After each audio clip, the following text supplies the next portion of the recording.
Somehow Air-Deraan returned. That's right. For a second time in the same week, we are back talking about none other than Bad Batch. But now it's episode 2. Oh my god, what a surprise! Because there's been 2 episodes this week.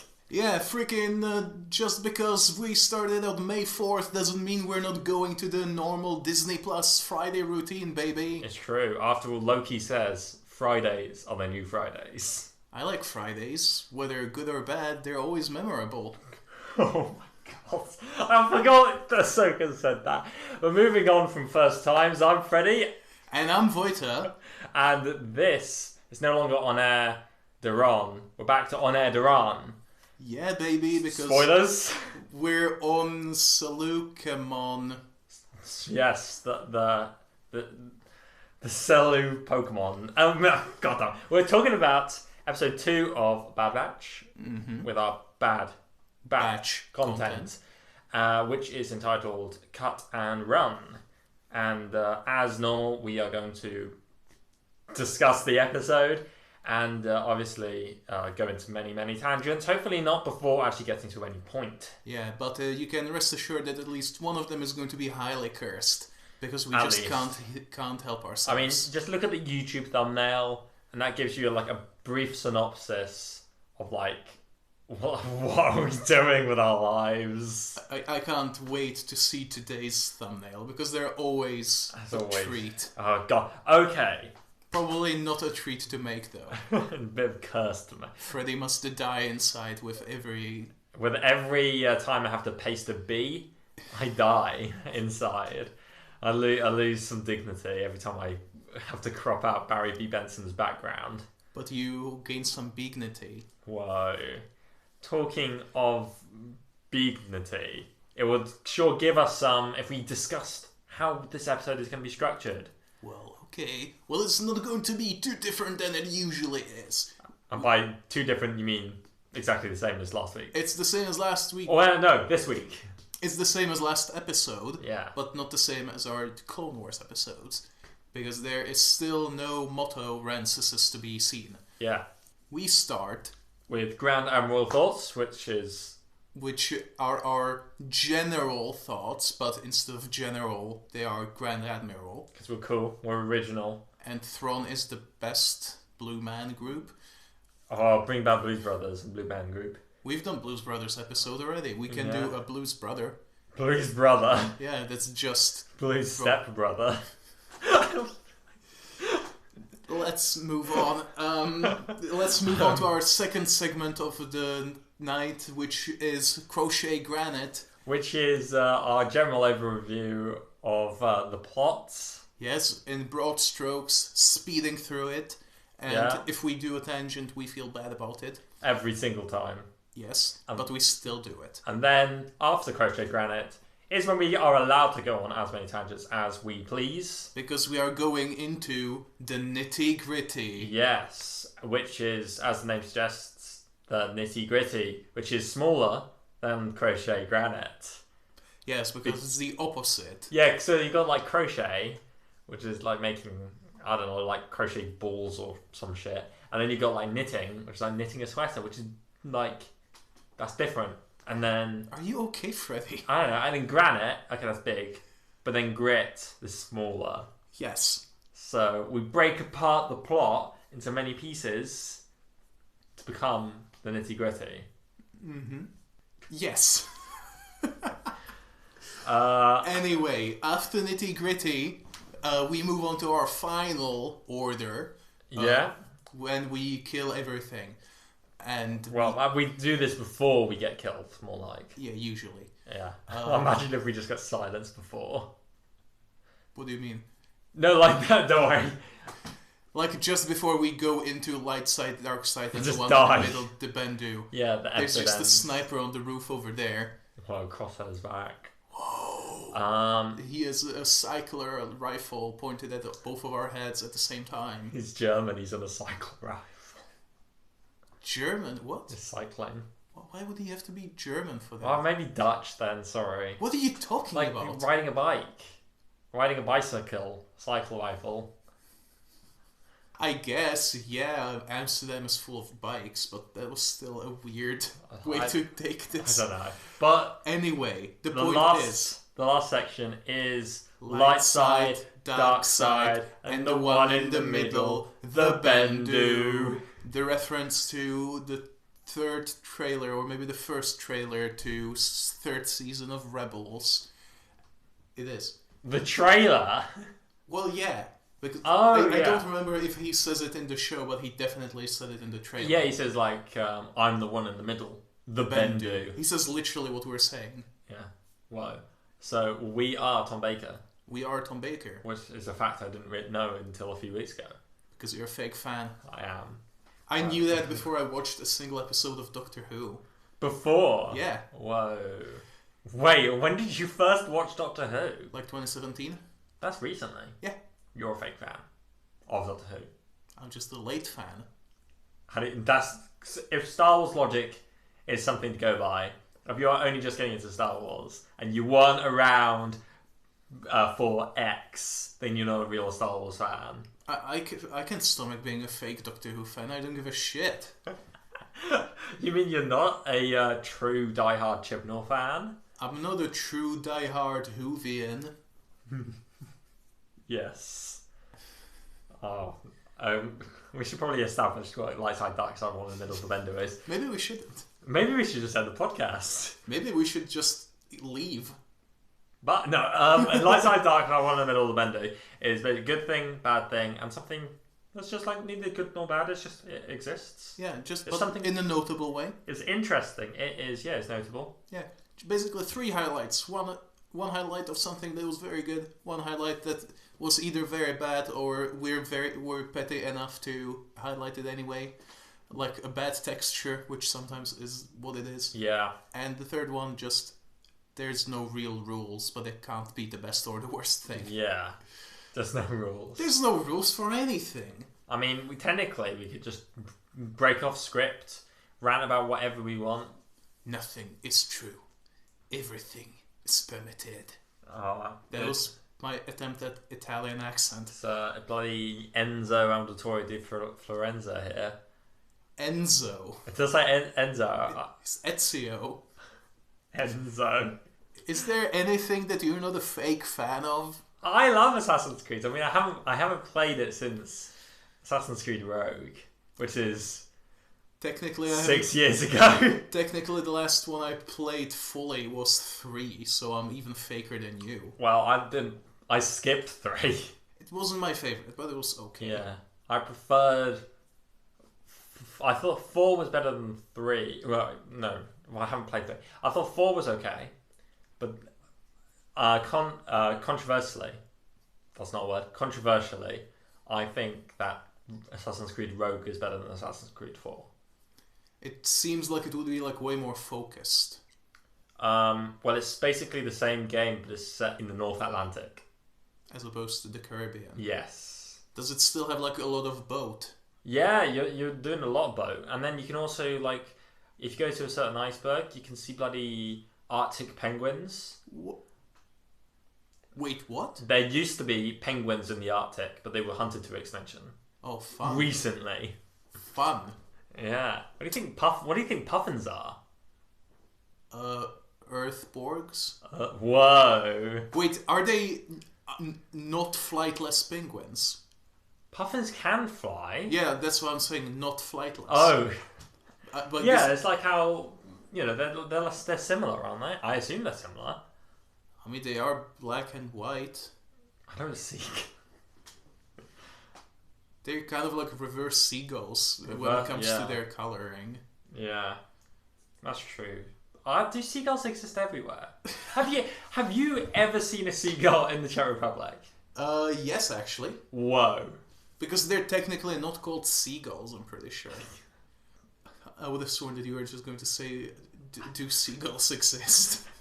I mean, yeah, I'm living in Cardiff. I know for a fact that seagulls exist. Yeah, after a seagull flew into my kitchen and shat everywhere, I have no doubt that they are real. See, this is why Yoda doesn't want the seagulls near his hut.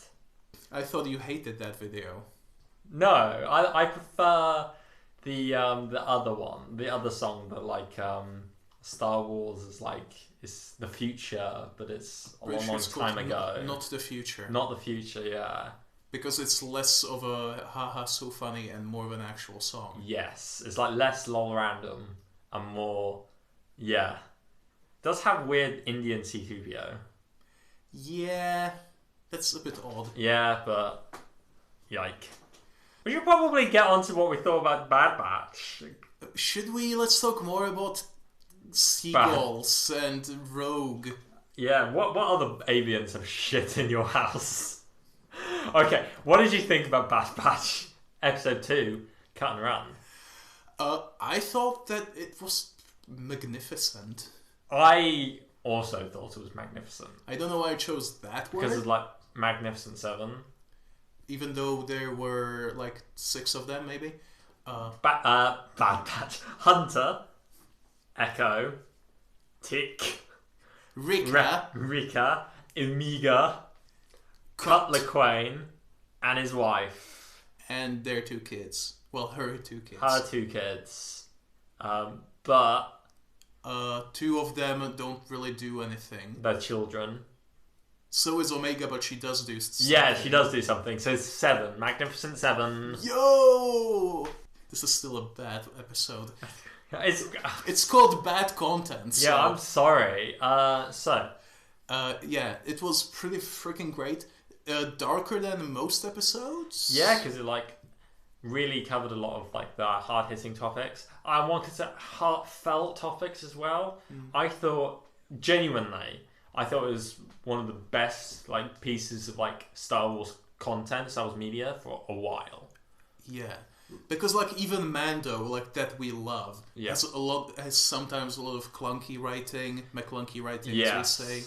And, effects are usually, like, 100% great. Well, they're usually stellar, but they're not always 100% great. Yeah. Whereas this, I don't think there was, like, a bad piece of anime. Well, there was, like, one short scene that looked a little strange to me, but other than that... And sometimes the lip syncing seems off if you really look at it.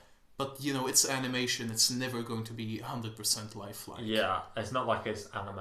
It's like... Yeah, it's much better than anime. Yeah, like unless it's like literally rotoscoped, as in like drawn over human footage. Yeah, like old animation was. Mm-hmm.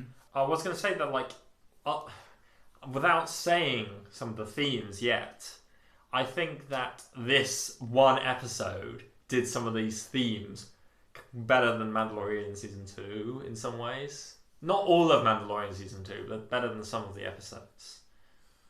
I agree. Yes, yeah. I definitely agree, and like much earlier as well, which is a good thing. Yeah, they got it. And it basically, without actually saying what this episode is about, this episode sort of does the end of Mandalorian. Well, it's more like. No, it is. It does have a little bit that is like the end of Mandalorian. I felt like it was a bit more like the Jedi. The Jedi, yeah. But that might be a bit more of a spoiler. Well, yeah. Reference. Well, okay, the middle of Mandalorian season 2. Yes. But it does it better, and it also does it at the start, so you don't have lots of like. Will they? Won't they? Yeah, but a very different kind. Yeah, very different kind of will they? Won't they? So they're not doing that. They cut straight to the chase.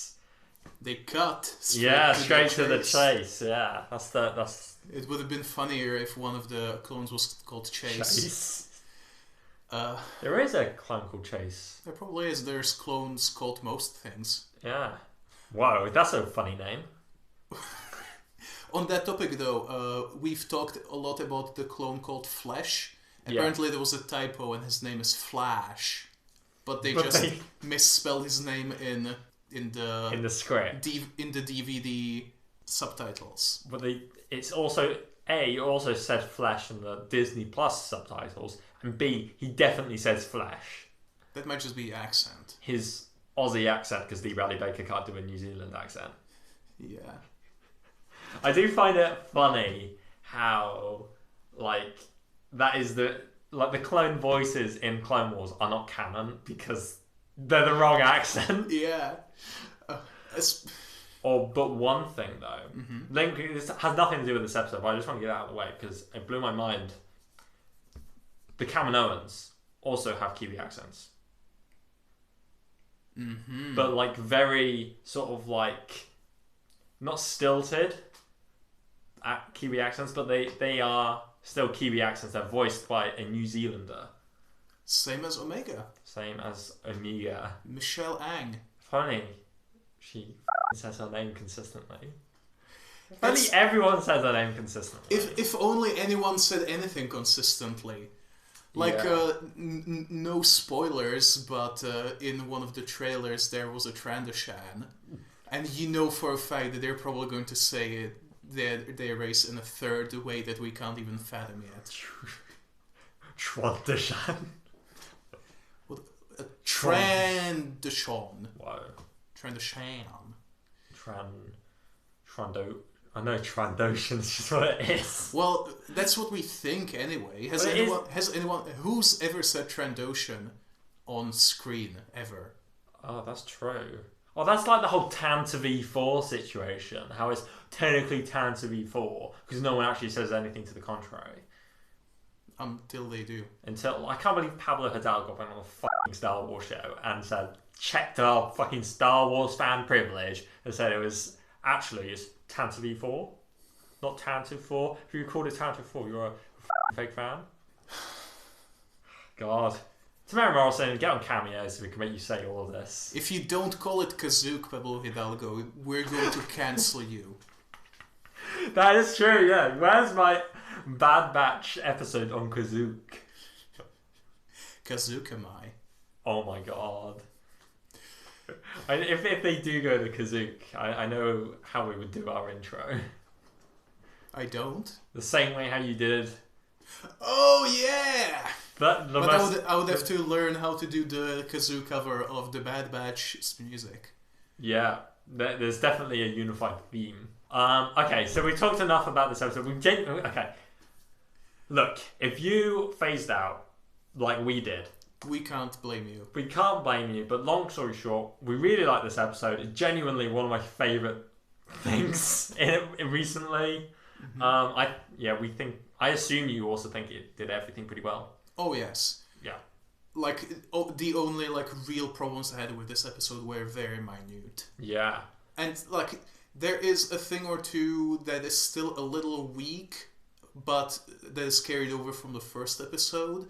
But it's improved already. Yeah. And I do have a good hope that it might keep improving. You probably know what I'm talking about. Yeah, one could say it might be improving week to week. I don't... No, because you said it was a bit weak. Well, it's still week to week. It's still improving week to week, but maybe by next week it will be weak to strong. Yeah. Whoa. Mark Strong, I don't know who that is. Mark Strong, he plays... I'm trying to think... Oh, is he Merlin from... Yeah, from Kingsman. Yeah. I like Mark Strong a lot because he's a really good actor who people don't really take notice of. Because they just think he's Stanley Tucci. Yeah, Stanley Tucci he was in... Transformers. He's also the Jewish scientist that made Captain America. Indeed. Who got shot. Mm-hmm. You probably don't know it's him because he has hair. Yeah, but you barely recognize him. I would like to see Mark Strong as Malik. That'd be cool. Darth Malik. Yeah, the one with the jaw. Oh yeah. Yeah, like Reverend Malik. Mm. Like if they were going to ever do that. What about Rami Malek as Darth Malik? Rami Malek is Darth Rami. Darth Revan Malik. What if Sam Raimi made a Darth Malik movie starring Rami Malek? I would unironically love that. Okay, no. What if we had Base Malbus as Darth Malgus? Damn it. Oh, okay, we really need to just get on to Crochet Granite. I never thought I would say... we need to get back on topic to Crochet Granite. So... All of this because of one cookie. I'm not hyper because of the cookie. What are you hyper about? This episode. This episode was good. Okay, so Yeah! what did you think the story is? Whoa! Because it's not was, because we watched. That's trademarked. Trademarked. Yeah. What do you think the story is? What is this, Mrs. Monday TV shows? Yeah, Mrs. Monday TV show. That probably exists. Yeah, I wouldn't be surprised actually. It would be like similar energy to like Vati Vidya's stream channel being called Vati Vodya. Whoa. That's real. Serious? Yeah. Okay, so Crochet Granite. what did you infer the narrative was? Well, the narrative is that the Bad Batch is going to look for some old friends to help them find their way in the galaxy. Yeah, because they want to become simple men, like a certain Cutler Quain. Yeah, so they go to bloody Seleucami. Like pretty much immediately. Yeah, and they're like, let's go find Cutler Quain. And then Amiga was like, oh my god, dirt! She does her best impression of Captain Jack Sparrow in Dead Man's Chest. Yeah, to be fair, I like that scene. It was cute. It was very humanizing. Yeah, because like, she spent her whole life in a lab, basically. Yeah, like she's never seen dirt. That's sad. Yeah, it's kind of subtle about how, I'm not gonna say messed up, but like how much of an absence of life she's had. Yeah, completely. Like, it's not super subtle. It's not subtle at all, but No. they don't beat you over the head with it. Like, she doesn't have like long monologues about it. Yeah. So they go walking through some fields, anyway. And then they go find some booby traps, and like, what do we do now? We spring the trap. Spring the trap. I mean, they don't do that. Wrecker jumps over. Wrecker notices one and he's like, ha, what do you think, I'm stupid? Just a single tripwire. And then There's a laser tripwire just over the other wires. So he's like, freaking battle droid scarecrows pop up and do nothing. That wasn't a great trap. Yeah, but then like Sue, that's her name. Mm-hmm. She pointed a gun at him. It's like, well, it's you guys. And then bloody Cutler Quain walks out. Yeah, they're friends. They know each other. He's a friend from work. Yes. Literally. And they're just like, oh, cool. It's nice seeing you here. And it was like... Oh, wait, Thor has the same accents as the clones. Whoa. No, he doesn't. He's Aussie. Yeah, but not his accent in the movies. Oh, never mind. Like, yeah, he is Aussie, but... Then they're like, oh, we sure would be good if Rex was here. So Rex was actually here yesterday. Yeah, you just missed him. You just missed him. It's like, really? Where was he going? Didn't ask. Yeah. It's like, fine. Okay, well, let's do something. I don't know. Yeah, but like, not to rag on Cutler Quain, because he's a pretty nice guy and he's a good dad. Yeah, he just wants to have a life and a family. Yeah, and he does. He's got his two would they be stepchildren? Yeah, because they're his wife's children. Yeah. Yeah. That's what that means. Yeah, sorry. So yeah, and they call him Dad. Cute. They call Wrecker Uncle Wrecker. Yeah. Wrecker is very good with the kids until they get distracted, after which he just starts standing there without any motion. Yeah, that was kind of weird. Yeah. I was like, is that Wrecker? I thought like, oh, did Wrecker go outside to play with them? I was like, no, he's just there. He's just standing there. He's T-posing in the corner. Basically. It's like, Uncle Wrecker, do you really have to T-pose while we're playing? He says nothing. He just keeps on yoing. Goddamn. It's how he protects them from any harm. Yeah. Omega goes to play with the kids, even though she doesn't really know what playing means. Which is sad. Yeah. She doesn't know how to have... Like, she needs to have the fun song. What is the purpose of this? There's a ball. Yeah. It's to have fun. So they're just talking about stuff, the really cool, like, lit living room area, and basically, Cutler Crane and his family want to get on the next transport off of Slukamide because it's no longer safe. It's no longer safe. The clones are turning into an occupation force, like we said in our prediction episode. But fortunately, it's still clones and not stormtroopers. Thank God. Yeah, because it wouldn't really make sense for it to be stormtroopers already, but Star Wars doesn't always do things that make sense. Well, J.J. Abrams. Yeah, so thank God they're still clones at the moment. And they're like, okay, let's go with you to go get you some space tickets. Yeah, and they do, but there is a bit of an issue. Because now the Empire is introducing chain codes. Which are the ID that literally everyone needs to have. If they don't get a chain code, they won't be able to use their money. They won't be able to leave anywhere. They won't be able to do anything. Yeah, and as Tex said, this is a great way. This is an amazing plan for the Empire because that means they know where everyone is. Yeah. And then it's like, oh shit. And doesn't that say something about how the Republic still uses it? We don't necessarily know that. We just know that Boba Fett had it in his armor. That's true. Which he hasn't had since Empire was a thing. That is also true. Then again, Din Djarin does know what chain codes are, assumedly, so they're probably still in effect. Cara Dune has a chain code because, like, they were checking for it in Navarro, weren't they? The scout troopers. They're like, do you have a chain code? Probably it's been a while. I don't remember. So you watched it only not that long ago? Well, if they did, it wouldn't be in the latter half of season 2. Oh yeah, that's true. I didn't rewatch season 1 Fake fan. yet. Fake fan. I was too busy watching The Bad Batch. Whoa! Yeah, I was too busy looking out for more cursed references, which I don't think there were any. I think they didn't put in any like egregious. Wait, Mandalorian? No, in Bad Batch. Oh. I don't think they put any like egregious callbacks to anything. Yeah. Not that I can think of anyway. We are still on Crochet Ground, don't forget. I did forget.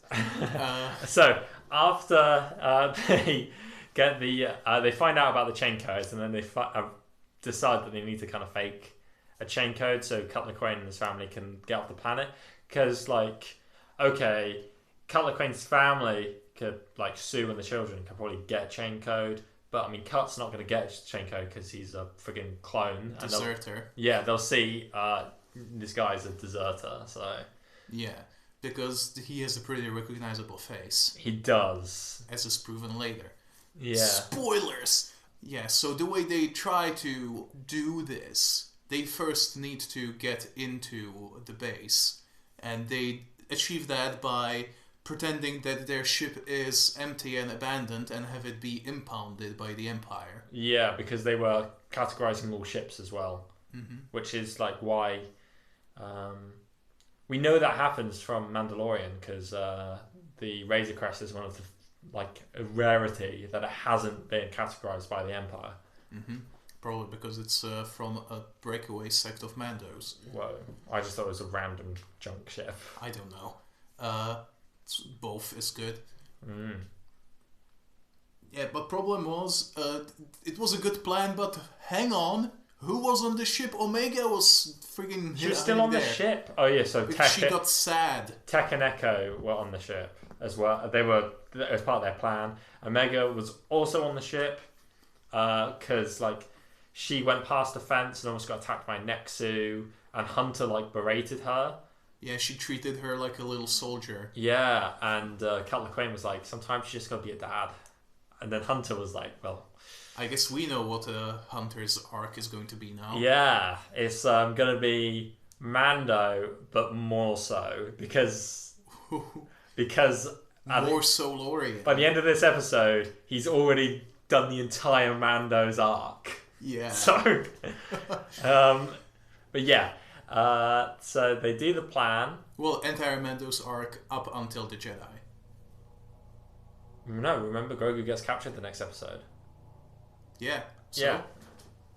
No, I mean it doesn't move that much forward past the Jedi. I mean, but like, so Cutler Quain, his family, and Wrecker and Hunter, they go into the town on Seleucami to get into the queue for the cargo ship. Which is where they spend most of the rest of the episode. Yeah, because it's a tense queue, though. Yeah, if they don't get the codes by the time they get to the front of the queue, they're gonna be freaking busted. Yeah, and if they don't go in the queue, then the bloody ships, the transport ship's gonna take off without them. Yeah, and then there's even more complications because freaking someone gets caught. I don't even remember who it was. Echo. No, yeah, he gets like seen. So now there's a fight going on. Lots of killing clones actually. Because from the trailer I thought they were only shooting the weapons, but no, they're actually like genuinely killing the clones. Oh yeah, it was pretty brutal at parts. Yeah. Although it was a little strange because I think Hunter said if there is a firefight they will lock down the entire port, and there is a firefight and they didn't. Yeah, but it wasn't at the port.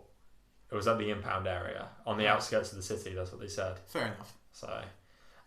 So basically, it's a race against time of whether. So Tech and Echo, they had got the chain code, blank chain codes, and then Tech had to quickly do them as fast as he could. Mm-hmm. And it's like, how are you going to get the chain codes from the ship to the queue? And then Omega, yes, she's there. She's small. She's fast. She can get them to the queue, and she does it. And she's like, she gets there, and she's like, there are four of you, but there are 5 codes. It sounds like a bloody Oliver Twist. Yeah. Please, sir, can I have another chain code? What is this? The Cockwee accent? Cockwee. Cockiwee. Keycock. You've heard of the Keyblade. Now prepare yourself. The adult parody of Kingdom Hearts. Oh my god. Jesus Christ. I'm so sorry. And then turns out that Hunter, Cutler Quain, they had discussed sending Omega with Cutler Quain's family. So that she can have a life. Not as a soldier, but as a child. But she was like, I don't want to go. I want to go shoot a bow with you guys. I don't have a bow yet, but I will. Yeah. And it was really sad. I want to stay with Uncle Tick. And Uncle Rika. Yeah. And it looks like she's going to go on the transport. But then they cut away and go back to the ship. But hey, she's waving at them to wait. Yeah, it's like, Amiga's like, wait for me. And it's all emotional, and Hunter has to go kill more of his badgers to save her from them. But they're not really. Yeah, they're not like completely sentient, like properly, because one of them sees Cutler Quain's face, and he's like, hold on a second, you seem like, and then he gets told to like, come on, we gotta go to the impound area because of the firefight, and so he just lets Cutler Quain go. So I mean, they're sort of they're not able to like completely think for themselves anymore. I think the point is that like Cutler Quain has like pretty thick, like bushy sideburns as well. Yeah, he does, but I don't think I think it was more so the clone was not really able to make his own decisions of this guy is a clone, another bad guy. He was given an order and he has to obey it because he's a good soldier. Good soldiers follow orders. Yeah, so bloody that happens, and the transport ship flies out of Seleucami and into the stars. We don't know where. Yeah, they're just going to get a new home. Yes, hopefully on some Rex random will planet. still be able to find them. Yeah, well, or hopefully not, so they're just safe. Oh, true. And that planet is Hosnian Prime. No, they're actually going to Air-Deraan. That is actually pretty likely. No, they won't be going into the... I think it's more likely that they'll be going further out into the Outer Rim. Because that's what you saw with like implied. Jeddah? Yeah, he said... No, that Jeddah's on the other way. Jeddah's actually in the Mid-Rim. Ooh. I think. Same as Jakku. But it's just on the other side. Yes. So that happens. Then the Bad Batch fly off in their ship, and where are they going? We don't know. And Omega sits down with Hunter and is like, "I know I messed up, but that doesn't mean you have to get rid of me. I've learned a lot." And then Hunter's like, "I've learned a lot too." I was like, "Oh."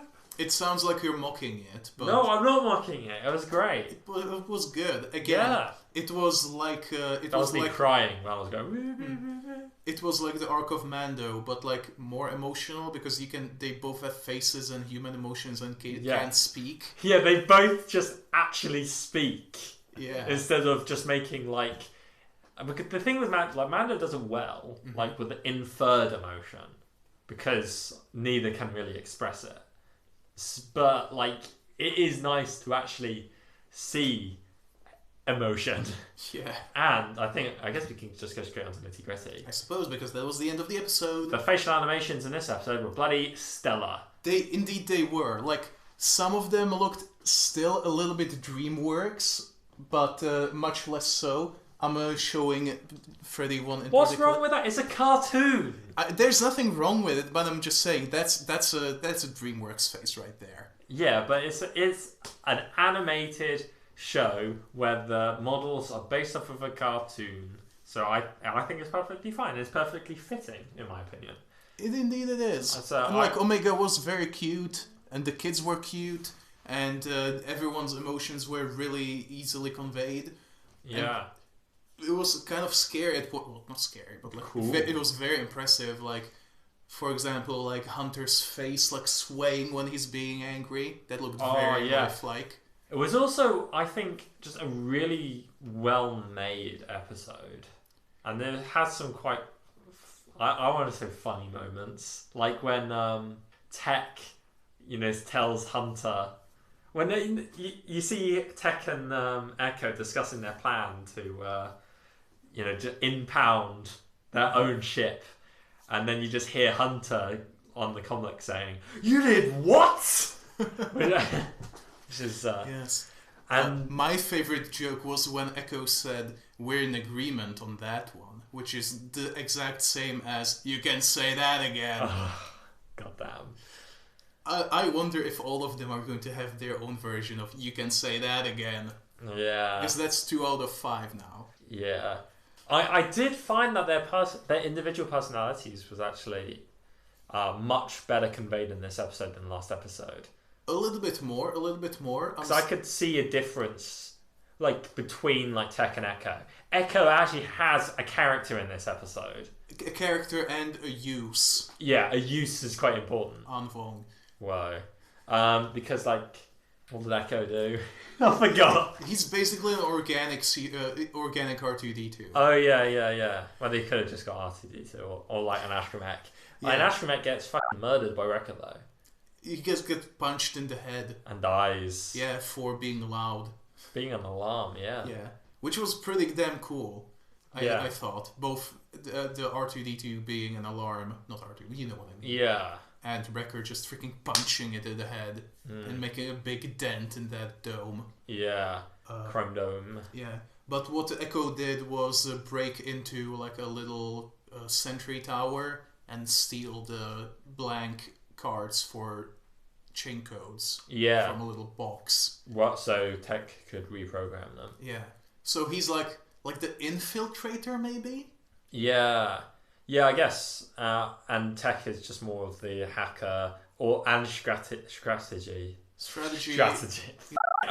He's the gadget man. Gadget man, gadget guy. Yeah, Inspector because gadget. like in the first episode, he was like attaching like little explosives to everything. Yeah. Which I felt was like unnecessary. This is a bit of a tangent going back to last episode. It was very unnecessary. Like if you're going through like the effort to like attach manually a grenade to each of the droids so that each of them explodes, why not just shoot them? Yeah, because like Hunter was stabbing them with his friggin' vibro knife and killing them in like 1 second, so... Yeah. It's not like he used like one grenade to even blow up 2. It was 1 each. Yeah, it was so I was like, stupid. how much money would each one of those grenades cost? Yeah. Yeah, but I actually quite liked Tech in this episode. I thought he was kind of funny. Yeah, although something about him seems a little bit fishy to me. Why? It feels to me like he keeps withholding information. I think that's just what he does, though. Yeah, I'm not saying that he's like secretly a bad guy, but it's just like, oh yeah, I just didn't tell you because I thought you were smart enough to know. Yeah, I think he assumes that everybody else has made these connections, but everyone else knows. It's like how he didn't mention the inhibitor chips being, because he said like, oh yeah, everyone's programmed to do all of this like in the previous episode, and then when they're talking about inhibitor chips, Tech was like, I told you everyone's programmed. I thought it was obvious that there will have to be microchips in their brains. Yeah, it's like almost like people think Tech wasn't speaking literally when he actually was. Yeah. But talking about programming, actually, Cutler Quain mentions that Kaminoans never make something without purpose. Indeed. So what is hers? What is Omega's purpose? That's what the conversation was in reference to. Mm-hmm. So, which is one of my 5 notes that I made. Why? Because like there's an assumption that the Bad Batch's mutations or whatever was unintentional. But I always thought it was intentional. I think they said in the last episode that it was in fact intentional. Well, it was emphasized in this episode, like it's confirmed in this episode that it is like intentional, and therefore, like Omega being a female Django clone isn't an accident. The Kaminoans did it on purpose. Well, a female Django clone, that's still presumptuous. We still don't know that. Right, yeah, we don't know she's a Django. Well, yeah, we still don't know that. I'm praying.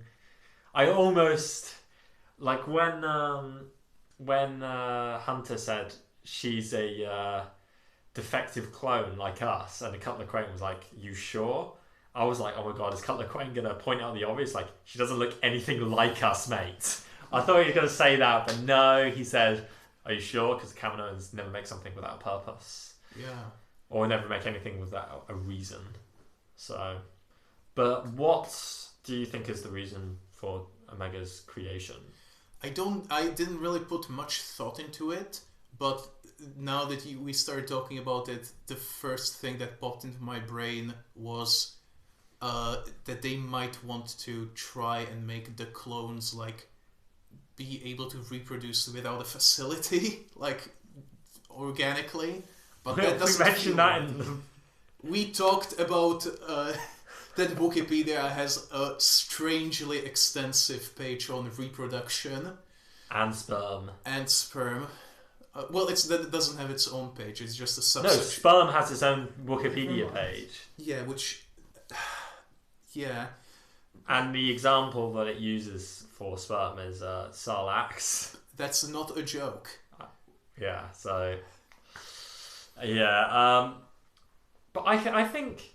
What's to stop a clone from having a child, though? I don't know if they are fertile. I don't think it's ever been established. Because obviously, Cutler Quain's kids are not his own kids. Yeah, they're not his own kids because they're not. And also, they're too old to be his because... They're about the same age, actually. I mean, it's been 2 years. Like, we meet them in the first year of the Clone Wars. So? No, I'm saying, like, they're only 2 years older than they were when we last saw them. They definitely do look older than... Cutler Quain's kids. But what's... You said they didn't look older. Yes, they do. No. I'm saying... I meant that Cutler Quain and the kids are about the same age. Yeah, they are about the same age. Now, yeah. Yeah. I did see some people... Star Wars Explained says Omega is 10 years old. We don't... I think that they said approximately her age when Tech was going through like her files. I think Star Wars Explained meant, or that she was a 10-year-old equivalent. Because... It's possible. Because the clones at the start of the Clone Wars, like Rex, was 10 years old at the start of the Clone Wars. Mm-hmm. And so would be 13 at the end of the Clone Wars. So Omega... Probably 5. Probably 5-ish. But... In either case, born before the Clone Wars. Yeah. born before the start of the Clone War. Yeah, so like, where's she been? Well, on Kamino. Yeah, but like, why is it no one knew about her? Why is it that the Bad Batch didn't know about her? Yeah. Where were the Bad Batch before 99? You know, the clone. We don't know that. We don't know. Maybe Because- they were still being like experimented Because on. Clone Force 99 is named after 99 Yeah, who died in the Battle of Kamino, which in was like, season 3. but who knows when that is in timeline. I think it's still first year of the Clone Wars. It's possible because I'm pretty sure that it takes place like concurrently with whenever we were told, well, or just after we were told that Ventress was on Kamino, That which was- in That was Rookies, Rookies. which is season 1. Damn it. I think it happens before. No, I mean, sorry, after the Ryloth arc. Because I think the Ryloth arc actually is one of the first ones. Because- Who freaking knows? Because the Ryloth arc takes place after, obviously, Supply Lines, which is from season 3. And Supply Lines takes place before season 1, episode 1, which is Ambush. It does. Yes. How come? Because that's because they want to get the Toydarians on their side. Oh, is that Officially. when they start like talking to King Katunko? Yeah, what? What Is in it Ambush? all with the Toydarian King? No, I meant like supply lines. No, Is that when supply they start lines- communicating with him? In Supply Lines, Bail Organa and Jar Jar Binks try and convince King Katunko to send medical aid to Ryloth. Mm-hmm. And then the Trade Federation... the Trade Federation and the representative, I forgot his name, Lot Dodd, were trying to convince King Katunko to stay out of it, bitch. Clone Wars timeline kind of broken. Yeah, it's not broken, it's just like really oddly placed. Yeah. But what isn't oddly placed? What are you going to say? I had no plan going into this segue. What? I would say something else that was oddly placed was Wrecker's outfit, like disguise. Yeah, his big hat. His big hat, which was cool on one hand. He kind of looked like the old guy from Lothal. Yeah. Voiced by Mark Hamill. That I didn't know. I'm 99% sure that he is. He started wearing it like way before they even like made the plan to go to town, which made me feel like they like cut a scene where Wrecker also went to town with Hunter and Cut in the very first time. Maybe, or maybe Final he just chain wanted codes. to get into something more comfortable. But he was like the only one to do it and no one addressed it. When did he do it? You know, when they were like talking about like the plan while Omega was getting out behind the fence. Yeah. Hunter and Cut were in like city clothes because they just came back. Yeah. Wrecker was also in city clothes for some reason, and Echo and Tech were wearing armor. Well, yeah, that's... Oh well. It makes... I think it's better that that Wrecker didn't go with Hunter and Cut. It probably is because there's no way he would be inconspicuous. Yeah, he's not inconspicuous, but he's also... Well, it's just unnecessary for him to go as well, because like you have like... Hunter is clearly the main character. Yes, definitely. 100%. And he's by far moving away from just being Rambo. What do you mean? He's no longer like just... Oh yeah, he's no longer just like the action man. Yeah. Now he's doing family and Now he's feelings. the dad. Yeah, he's Dad Bo. Yeah. Oh my god. Yeah. I just really, really like this episode a lot. It was very, very good. But what I think they cut out was just like a little bit of humor with Wrecker in town, with him like doing pratfalls over like big nests of Jogan fruits or something. Yeah, to be fair, when they went into the town on Seleucami, it definitely seemed like a Rebels episode. I was looking out for like a stall with Jogan fruit. I don't think there was any. Yeah, we saw Gotas, Mm-hmm. which are the horned goat aliens. Mm-hmm. as you may have seen from literally every Star Wars, probably. Literally every Rebels episode. Yeah.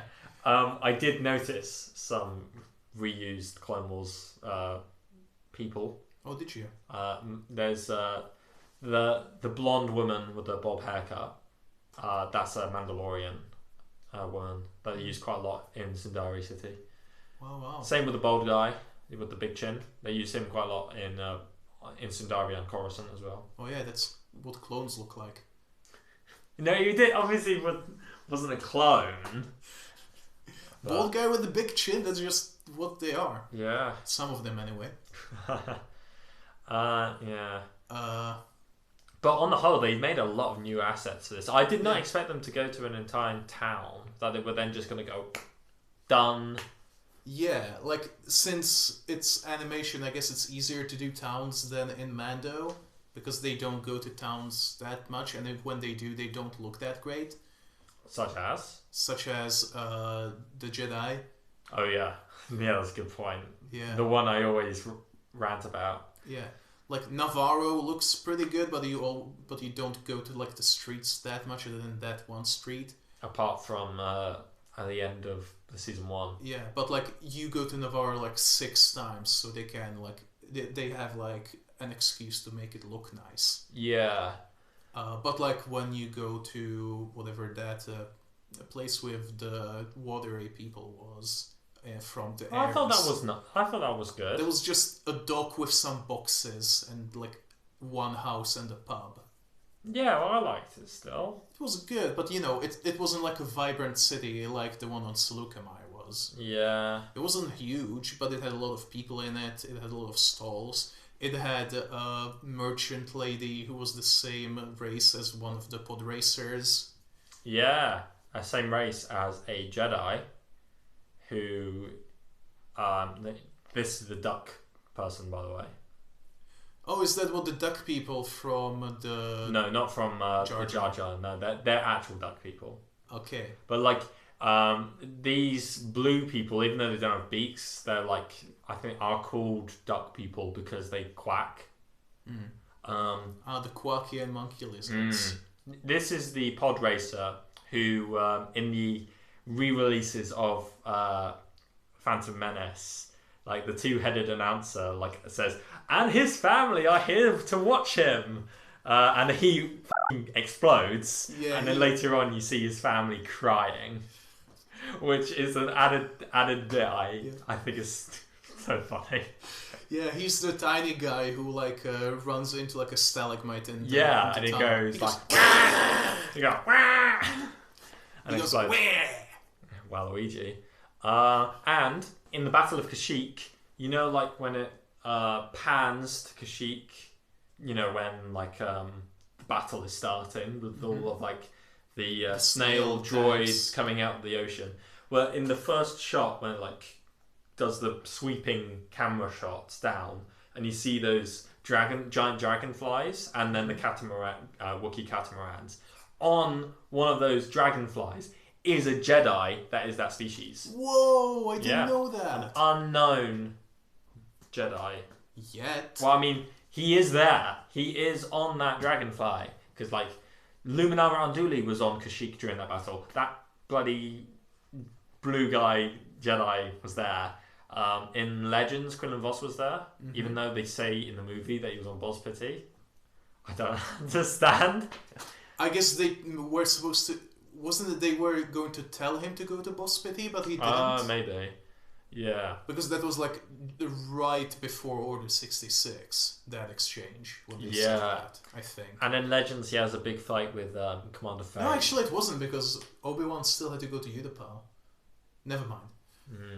That's the conference that Caleb, June, and Depa Billaba were at. And the one that Ahsoka joined in late. You know, just so happens that the movie didn't show her hologram. Don't question it. Don't question it. No, I liked how they did that in Siege of Mandalore, though. Yeah. Quite cool. I mean, they only showed the Jedi Masters, right? Because what do you mean? In the movie? Caleb Dune was in that conference as well, right? Or was that a different one? Call of Doom was in that conference, yeah. But not in the movie. Not in the movie. Daphne Balaban was in the movie. Yeah. Yeah. So they wouldn't have shown Ahsoka anyway. No, but Ahsoka joined in later anyway.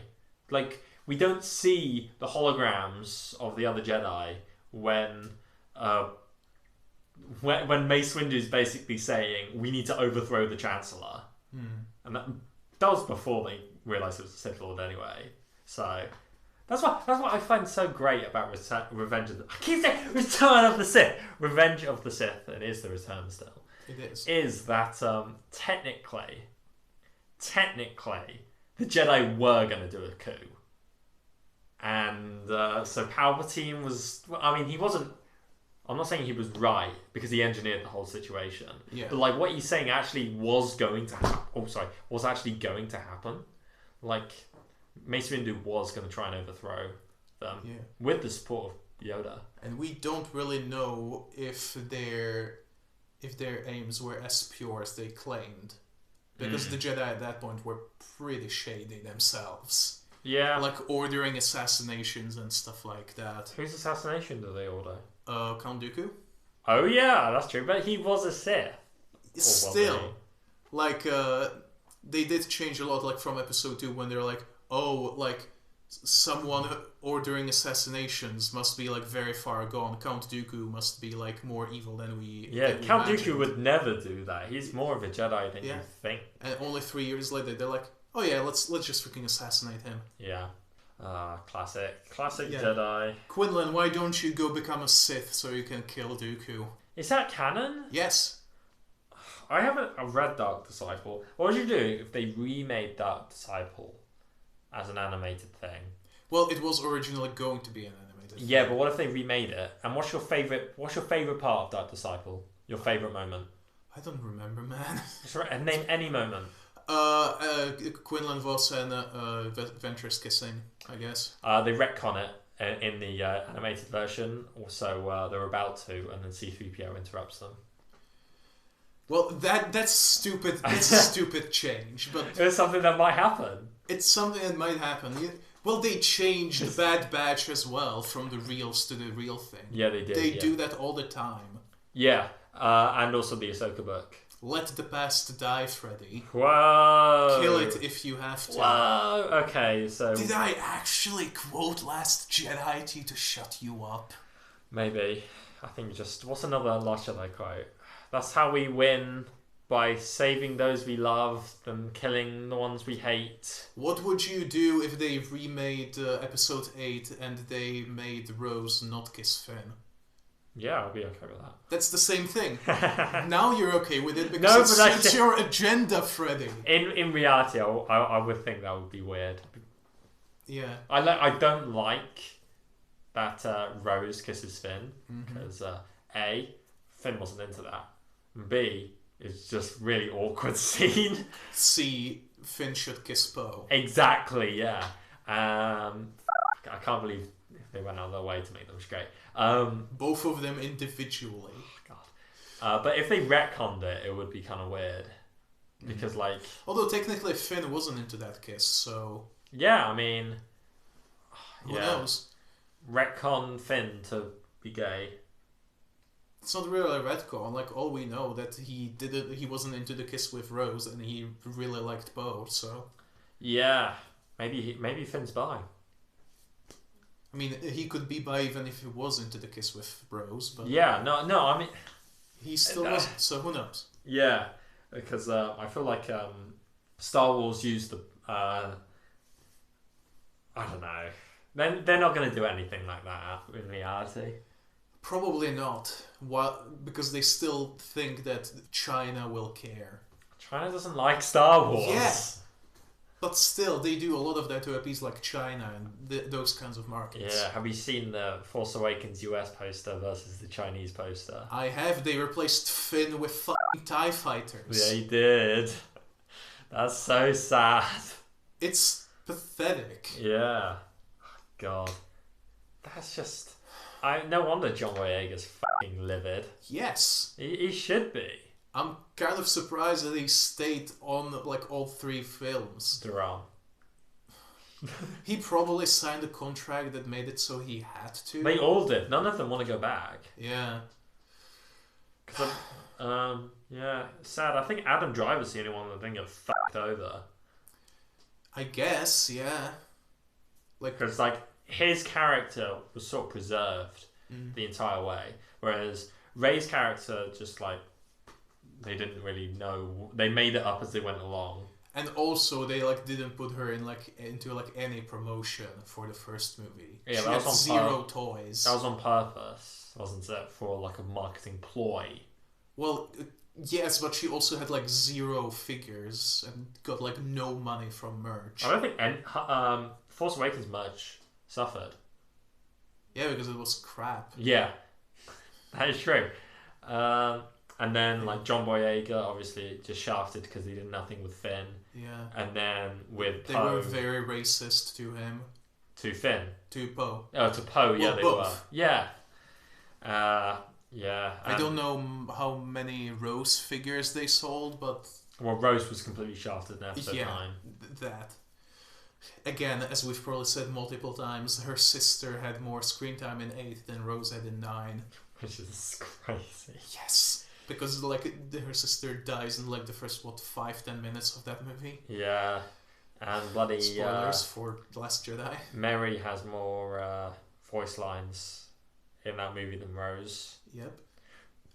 And what was the name of the ex Stormtrooper in episode 9, the new one? Ooh, not Sana Starros. I can't remember.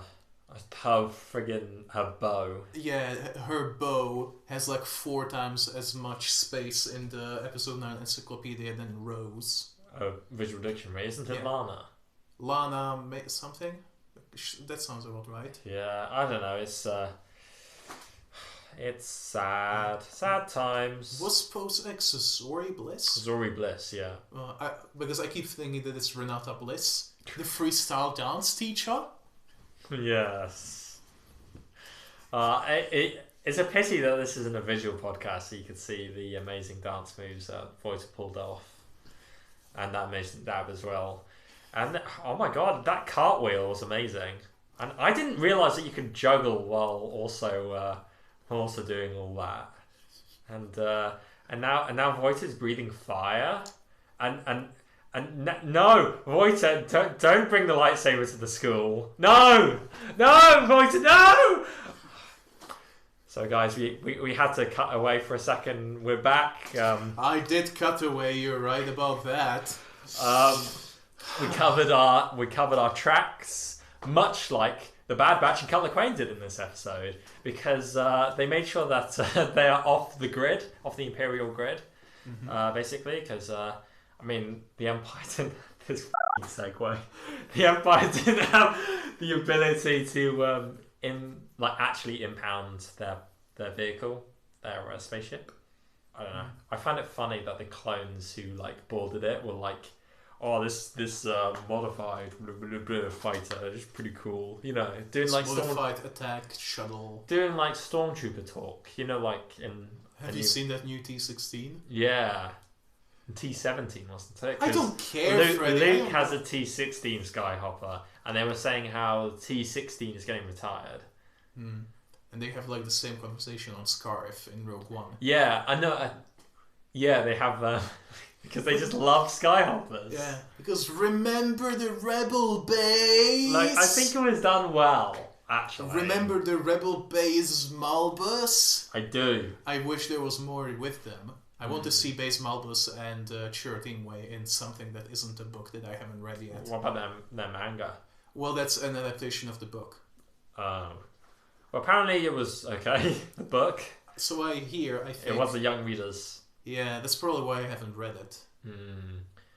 It's something, I guess. It's more than Rose has. I'll tell you that for sure. Rose doesn't... Yeah, she hasn't had a young readers thing. Rose by any other name. Do you think Omega is... Rose Tico. Maybe. I mean, if they're doing one whitewash, what's another? God. No, she doesn't look much less like Rose Tico than she does like Jango Fett. God damn it. So, because this episode is doing like Mando Dad, like Mandads, the Mandalorian, Man-Dad body and yeah. Do you think that a similar thing is going to be with, like, is Omega just Grogu, and is Hunter just going to be the Mandalorian? I can't believe that. I just can't. No, not actually Grogu. I don't think she's force sensitive. I don't think... Because, like, if she was force sensitive, they would be way more obvious with it by now.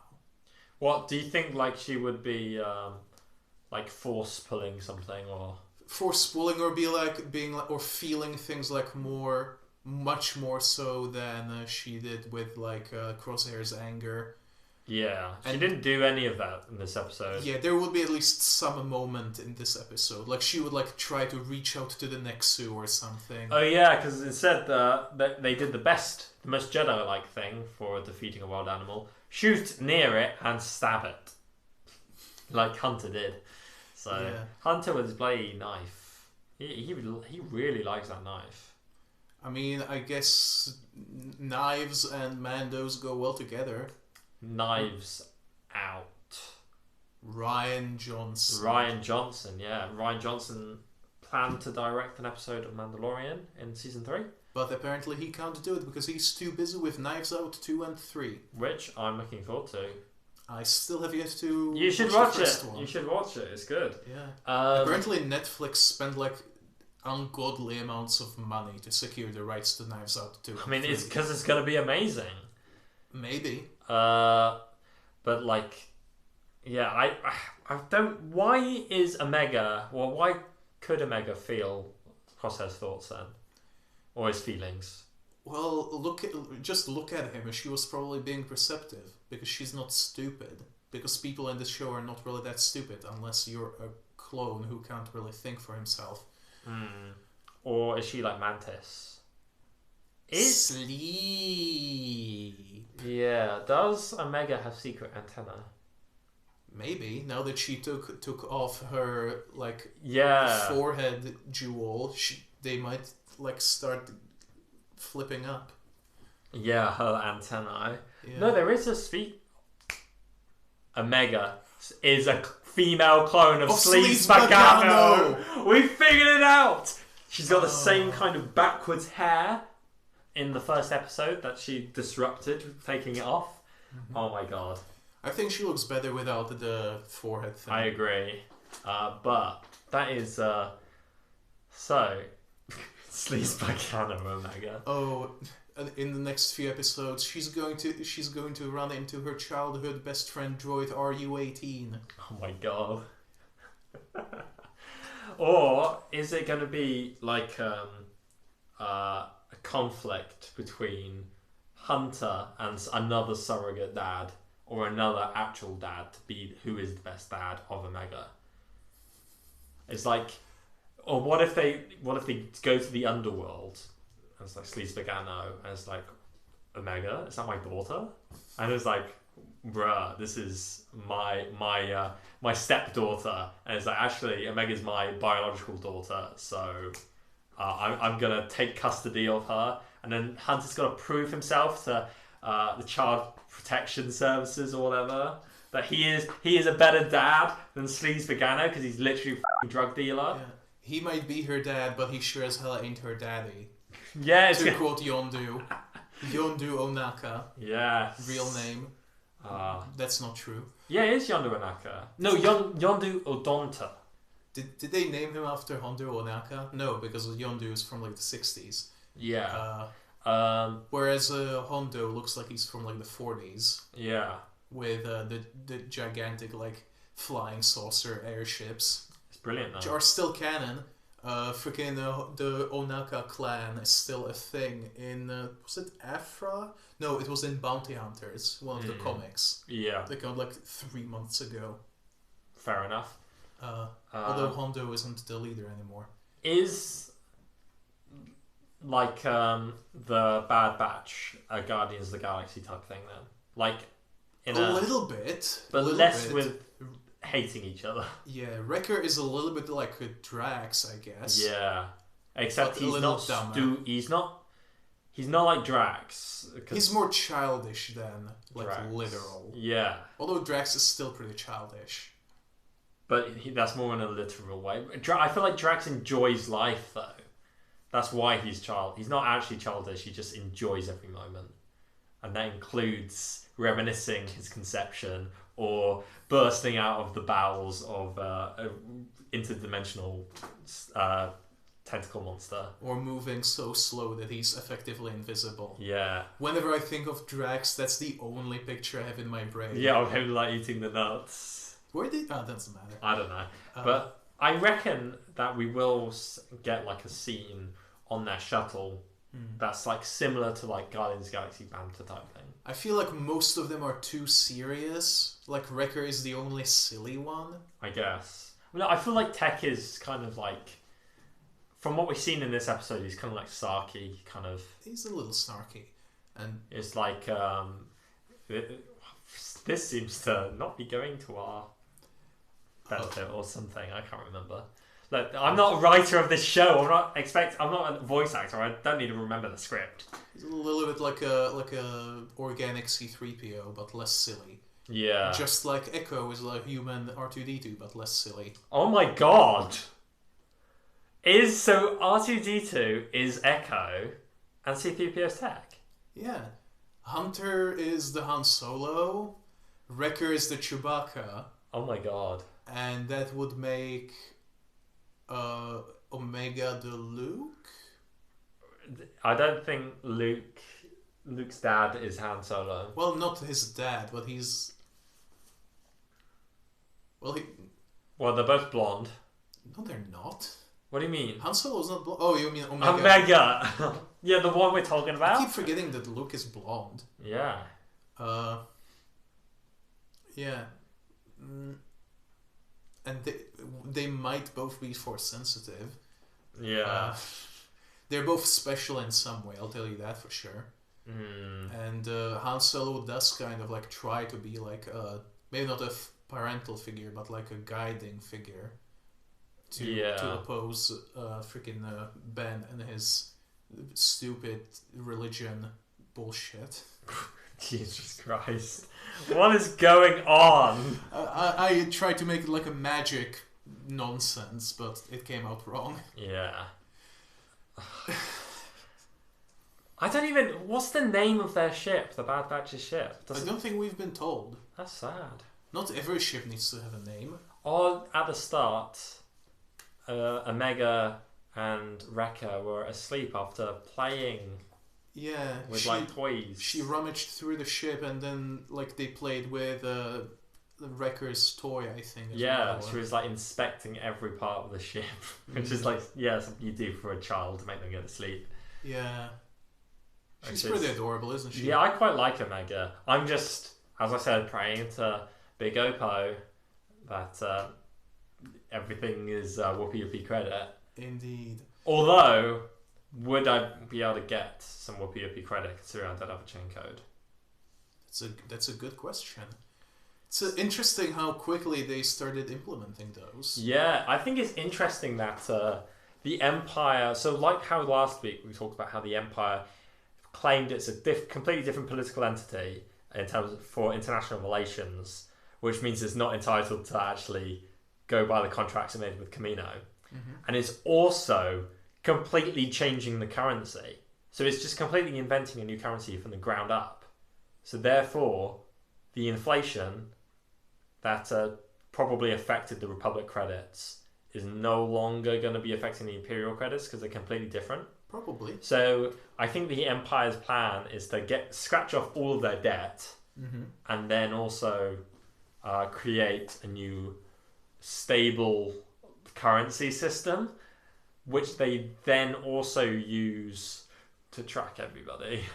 Yeah. Well, not track everybody, just have everyone on a giant Excel spreadsheet. I mean, it feels to me like they're trying to like demonize like IDs, which like... Oh, well, that's an American thing. Yeah. Because for some fucking reason, Americans don't like the ideas of personal ID. And I'm just like, bro, what do you think a passport is? Like, you don't have a personal ID, but you are, like, obligated to have, like, car insurance. Is that really that different? Yeah. Or, like, social security number? They use social security cards in place of ID because they don't have ID. And yet they're saying, oh, fucking ID, that's a terrible idea. So you're basically already using it with a social security number that is very easy to, like, figure out. And then once people have your social security number, people can just, like, identity fraud you. So at least a friggin' Imperial chain code seems to be a better system than America. Yeah. Who knew? Freaking Czech Republic has ID and we're doing pretty well. Yeah. I mean, we've got enough salami, got enough seagulls. What are you talking about? Wait, you meant like the Prime Minister's salami and the seagulls we mentioned earlier in the episode?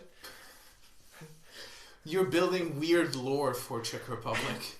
I mean, from what I understand, it seems to be a constant struggle between Czechs and Moravians within the Czech Republic. I mean, that's not untrue. Yes. And then where did the Slovaks come in?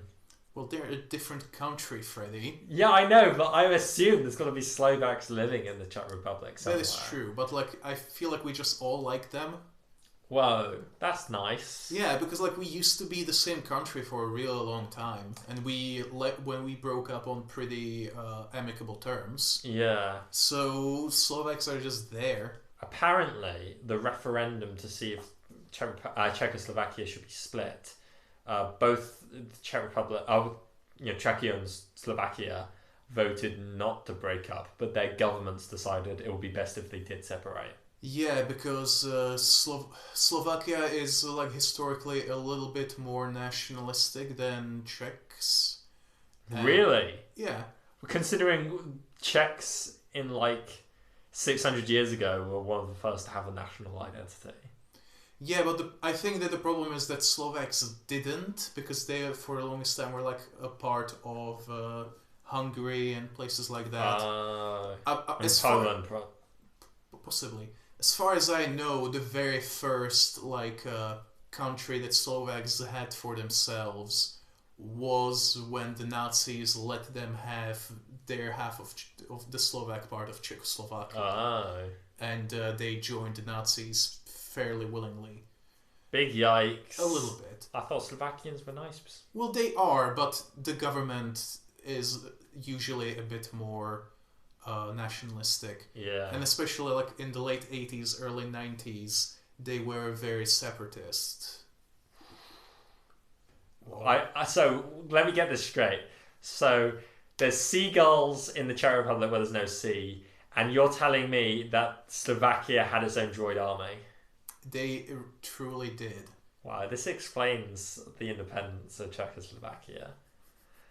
That explains why we would have been able to stop Hitler if we weren't sold to him by the Allies. Ah, yes, the B-1 battle droids riding atop giant seagulls. Oh my! It's like at the end of Return of the wings of Karadax. At the end of Return of the King. Don't look! There's a seagull right there. Oh my god! Look, Gandalf! The seagulls are coming. At the end of Revenge of the King.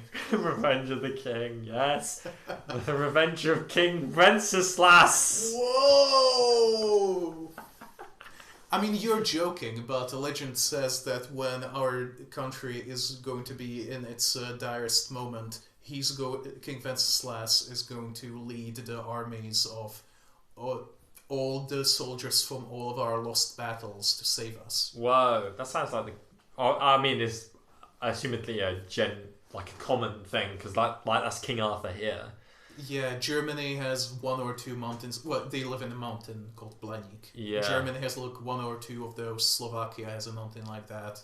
You would have thought that you would have come during World War II. Apparently, it wasn't the. Oh no, just before World War II. Yeah, you'd have thunk. If that's not the Czech Republic's most dire moment in history, then you're You would you're fucked. You would think that they would show up when the freaking the Warsaw Pact was Oh god! Imagine that though. Probably less bad than Hitler, but still pretty bad. Imagine like when the Warsaw Pact is being signed and the Czechoslovak delegation is signing it, and it's like at the end of Rise of Skywalker with Rey, like about to strike down Palpatine, and then you've got all of the fallen Czechs in battle and the ancient king saying, it's just use people. And use the Force or like Czechoslovakia to stay out the Warsaw Pact, and you got all the blue Force ghosts of all of the fallen soldiers. Ah, yes. We'll see. Yeah.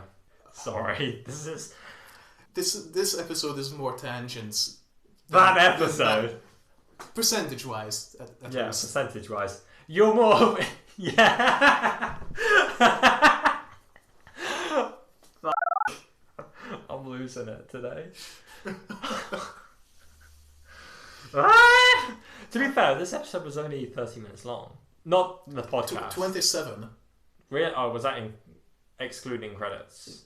Well, 27 including credits. Whoa. Unless your credits were longer than mine. Well, you're not watching You're it the officially. Schwartz. I also thought that joke was bad. Yeah. But yeah, on Disney Plus it says it's 30 minutes long. And maybe Disney Plus had more credits than my pirated copy. Probably because they have to do the dubbing credits too. Yeah. Speaking of Disney Plus stuff though, did you notice that like the opening like crawl with all the flashing heads and masks was different from Mando's? Yeah, because it's all the animated heads. Yeah. You got like 80 no, they're not ATPTs in Rebels. What are they called? I think they might be actually. No, ATPT is something different. ATPTs are in Jedi Knight. Yeah. Doesn't matter. Whatever they are, they got those guys' helmets. They've got bloody... Either Sabine or a different female Mando. I think it was Sabine. Let's say that it was Sabine. You have a commando droid, I'm pretty sure. Oh, yeah. I think... I'm doing a dab for each one of these, by the way. I think Tick was there as well. well. Oh my god, it's Tick, my favourite, and others. All your favourites. R2D2 is probably there. Yeah, I mean, he's in the animated things. He's in everything. He is Echo. He's basically Echo. Yeah. Although, with Echo, I mentioned this earlier that Echo actually has a character. Because, like, he is like, what are you talking about all the time? He's the straight man. Like Finn and Poe. No. As Disney would want you to believe. Very much so. But yeah, well, he's just... I guess the character is he's not really clued into everything yet. He's like when they were walking up to Cut's homestead, he was like, well, why would we ask this guy for anything? He's a deserter. Yeah, it's and like... Tech is like, well, technically speaking, hypothetically... I don't know why I'm making Tech to be freaking... what's his name again? I don't care. Dickhead. A giant Bellend. A human Anakin.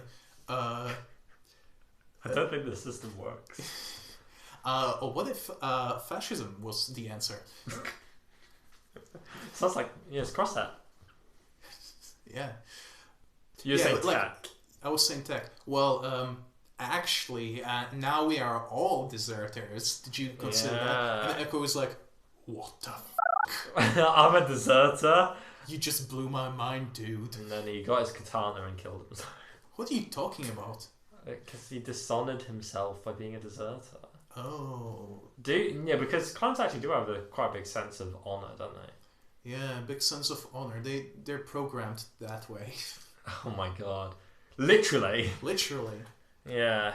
I guess Bad Batch less so, because they're not really programmed to do that much. Well, they're programmed to be good at, like... Crosshair was programmed to be good at sniping. Well, he was engineered to be good at sniping. Yeah. Oh, this thing that is like better eyes. Whoa. Like physically, not just programming in his brain. Yeah, that's true. Wrecker, do you think his eye is a robot eye? Yeah, I think he's just blind in one eye. But do you think it's a robot eye? I don't think so. Why would they not replace his eye? Maybe he didn't want to? What a bloody try hard. He has not got depth perception then. Who cares? Has it been established like what happened to the side of his head? I don't know, but it looks like someone threw like an egg at him or something.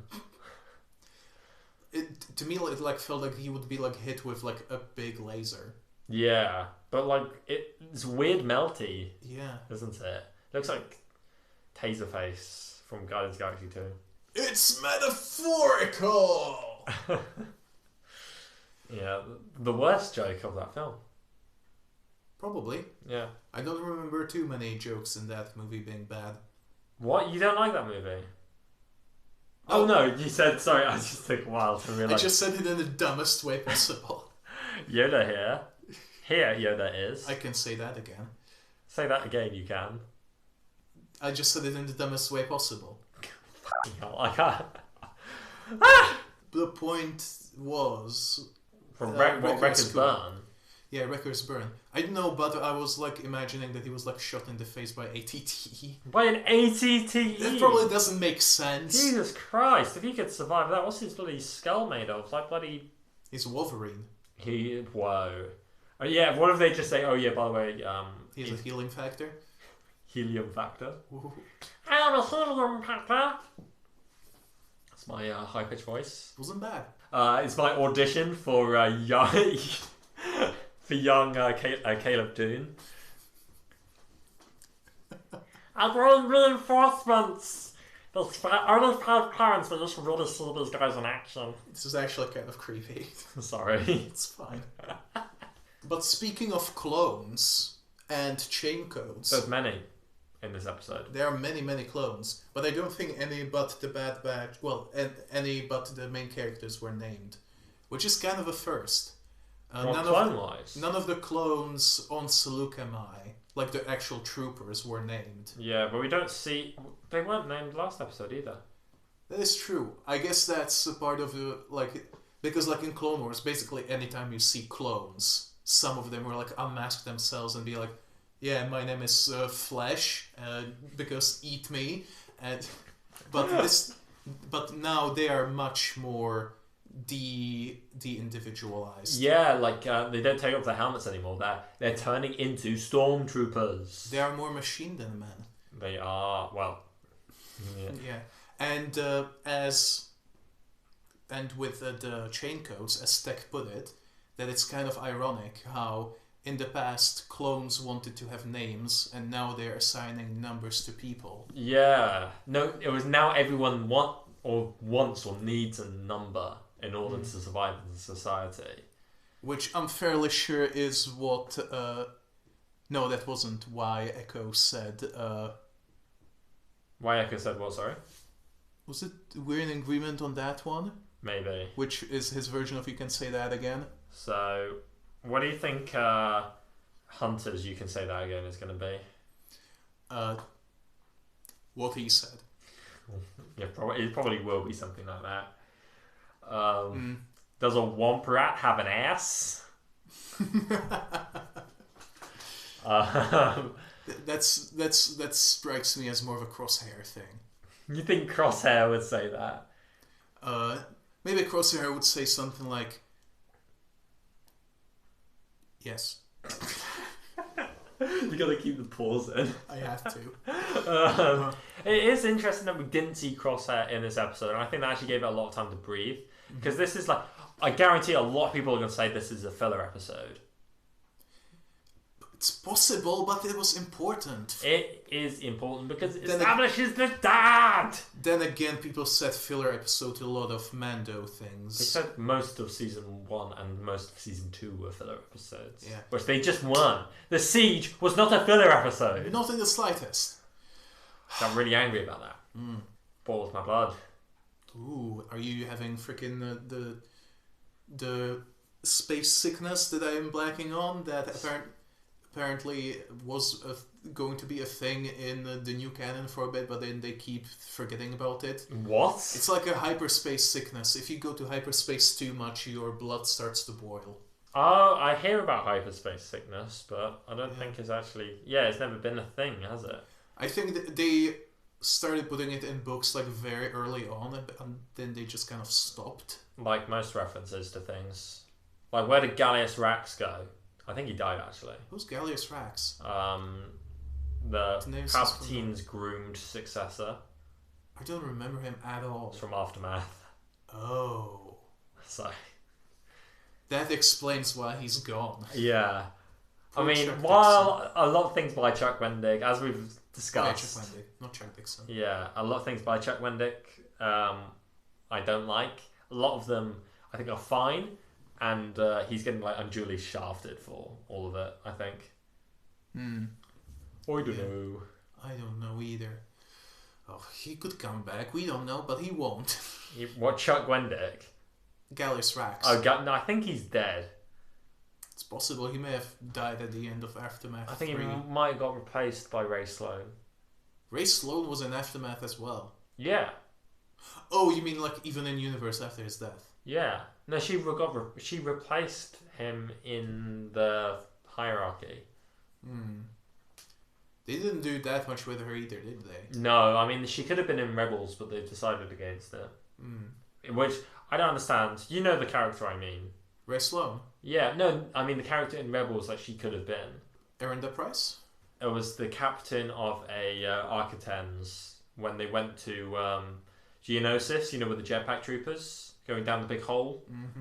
That character, they could have very easily made her Ray Sloan, because, I mean, her design was basically Ray Sloan from some art from the Kanan and Kanan Origin book.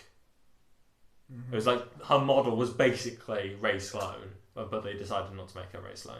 Interesting. Even though that would have been better, because Ray Sloan actually has a history with Kanan and Hera, but they didn't do it. Oh well. Oh well! So. They didn't break any ground. Yeah. Even old one. I feel like we're not talking that much about this episode, and that's got nothing to do with the... Like, this episode is good. We don't have much to complain. We don't have anything to complain about. Yeah, there's nothing to complain. Which is, you know what, yeah, that's normally what makes up most of the episodes. Yeah, so instead we're complaining about episode 8 and 9. Yeah. Well, episode 9. Not that much about 8. That's true.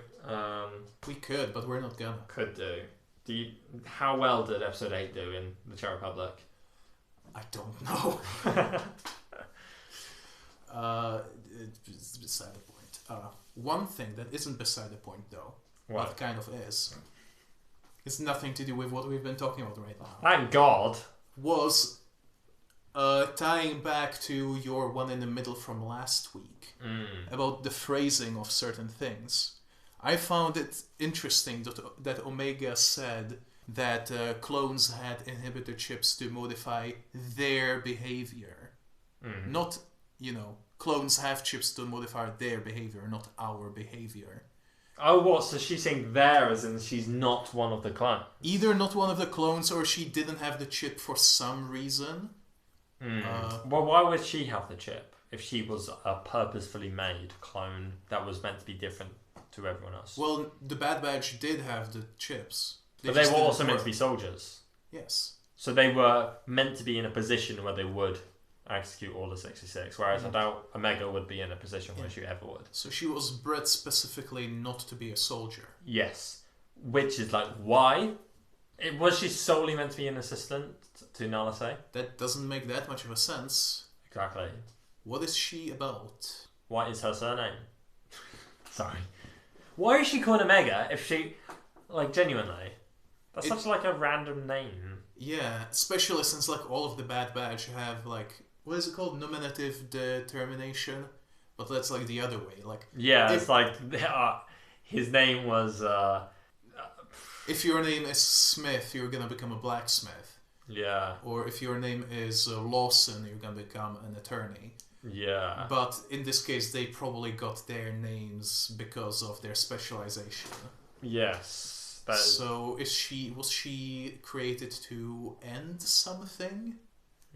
Was she created to go onto internet chat rooms? Whoa. And they just misspelled Omegle? Oh god, bad memories from the mail. So I assume though that she gave herself her own name though. Possibly. And what would her number be? Because it's not going to be CT, is it? It's not Clone Trooper. Yeah, she's not a clone trooper. Does she have even a number? Since she was probably created to be a one of a kind. Well, she's number 1.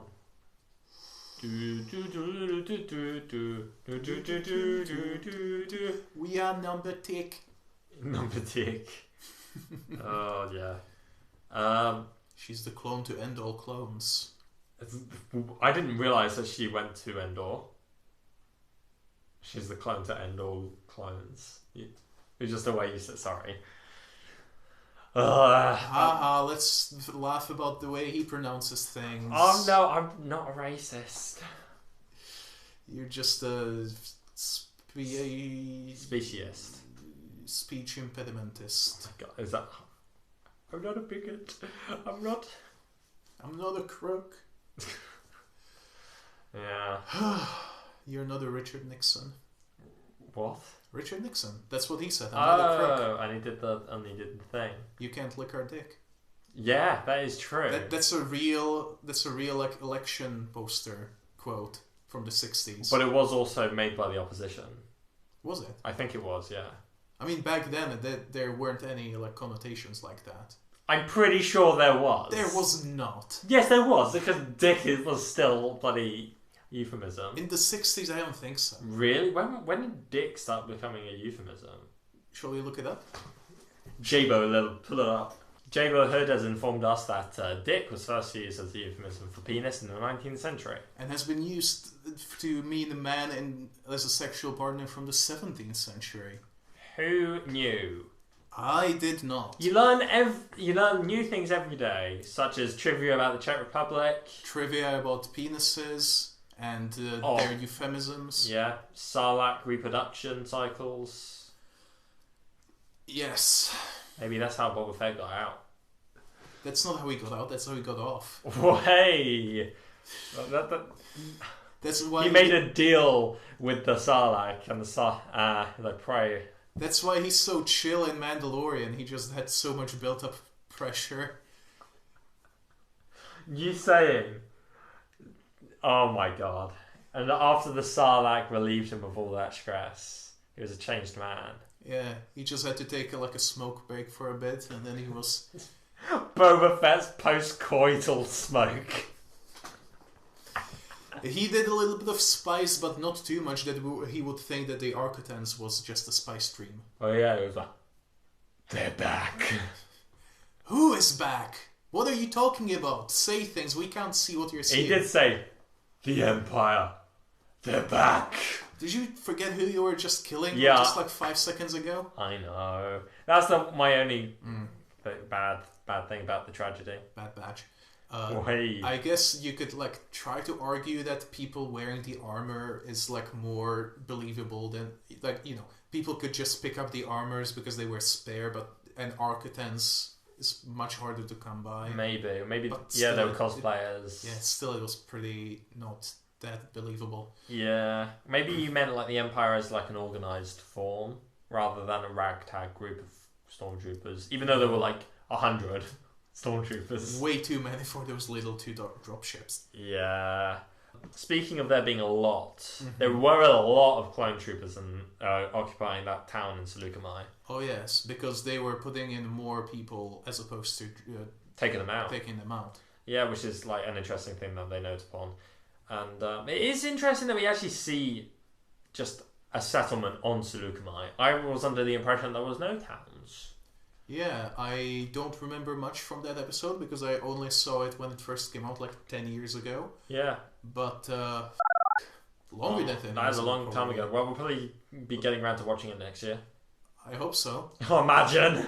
Actually, I don't hope so because if we get a lot of new programs, then we won't have time for Clone Wars. That's true, because Clone Wars is our B series. Well, kind of, but technically this is our B series. Clone Wars is our C series. Mando is our M series. Yeah.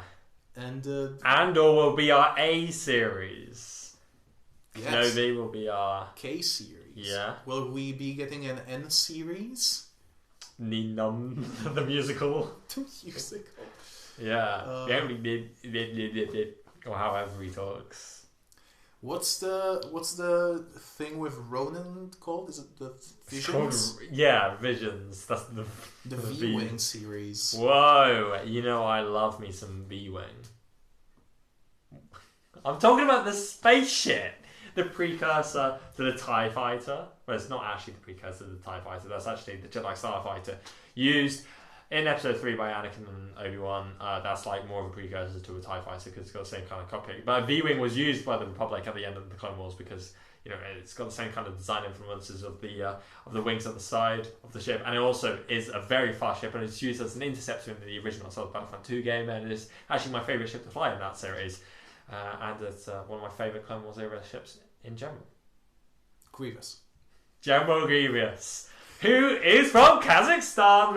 He is not. Okay, he might be from. He's just from Soviet Union. We don't know where from. He could be Mongolian. Why? They would probably make more sense. Would it? I don't know. What if he's from the... No. I was going to say, what if he's from the Jewish Oblast? I wouldn't know. There is. There's an Oblast that is... I mean, it's got like 0.3% of the... No, 3% of the population is Jewish, but it is called the Jewish Oblast. Which is kind of interesting. That's a fun fact for you of the Organization of Russia. God. Anyway. Oh, yeah. Rangers R-Series. May as well. I'm just going to get through all of the Ahsoka. A series. No, it's going to have to be the R series. What? AH series. Oh. No, R. R. Fuck you. Fuck you, Mike. That's. Jesus Christ. Oh, sorry.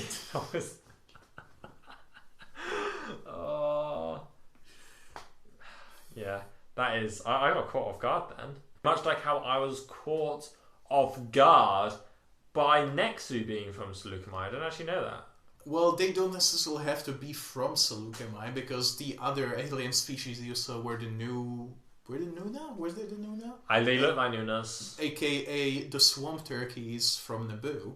Yeah, that is true. And many other places. Yeah. Nexu are like all over, but I did like that we got to see those rat tigers. Yeah, the rat tigers. I like. What if they scratched Hunter and in a certain way, so we got to see Hunter's midriff? I wouldn't be opposed to that because he probably has a really nice juicy 6-pack. Do you think we'll have as much detailing as Ayla Secura? Probably not. That's true. I think Ayla Secura had her model was more detailed than some of the background models, even in season 7. In the foreground models, yeah, with right. Some foreground models, yeah. Definitely more than Jabo Hood. Oh my god, yeah. Freaking Ayla Secura's midriff was more detailed in the entirety of Jabo Hood. Ayla Secura's midriff had more detail than the lore behind episode 9. Which allegedly might be made better by the Lego Star Wars Skywalker saga. No way. They said that they want to expand on Finn's arc. Oh yes, would there be a Clone Rebellion? Clone Rebellion? I mean, First Order Stormtrooper Rebellion, sorry. Maybe. Who freaking knows? Who knows? Will they put in the fact that C-3PO is actually a spy master? No. They won't. I guarantee everyone's forgotten. Yeah.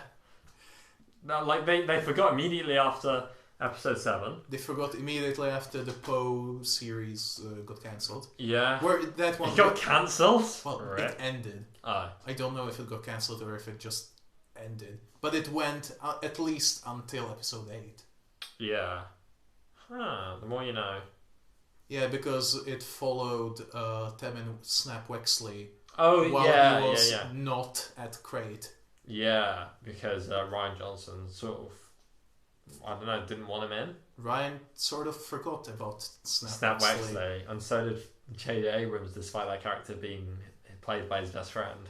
Yeah, he forgot about all of his backstory and front story. He forgot about the story. Tim Story, the director of Fantastic Four. Whoa. Which one? Both of them. Shit. That sucks. So he directed the bit when the Silver Surfer exploded that general. Yes, he also directed the bit where Invisible Woman uses her invisibility powers to hide a zit on her forehead. That happens? Yeah. I forgot about that. Is that the first one? It's in the second one because she's preparing for her wedding. Oh my fucking god. That's so stupid. Could the Invisible Woman make a hole in her head? Apparently. It's like just a round circle like, all the way through. Maybe. I don't know why she would, but she probably can. Is invisibility powers through layers of one's skin or all of your body? Like, could you make it so, oh yeah, my skin's invisible so you can only see my muscles? Depends on the writer, I guess. I think she can do that in the Ultimates. Yeah. But that doesn't mean that she can do it like in anything else. Yeah. Because I seem to remember in the first arc of the Ultimates, like when she doesn't have a handle on her powers, like she disappears like everything except for like her nervous system. That's creepy. Yeah. Who knows though? Yeah. Tim's story, by the way, African American. Not really anyone knows that the Fantastic Four movies were directed by an African American. I did not know that. No one talks about it. No one knows it, probably. Because I didn't know who Tim Story was at all, anyway. If I'm honest. It sounded like a fake name when you said it. Maybe? I'm not sure. Could be a thing. Yeah. What do you call it? Stage name, but not on a stage because he's the director. Yeah. Chair name? Well, I don't know. Whoa. Pen name. Pen name. Real name. No, I No. got yeah. I meant Oh, real. R-E-E-L. Yeah, as in real. Film reel. But then when I said it, I realised that was real name. I'm such an idiot. Don't worry about it. You've said worse things today. Yeah. But we won't repeat that because... yeah.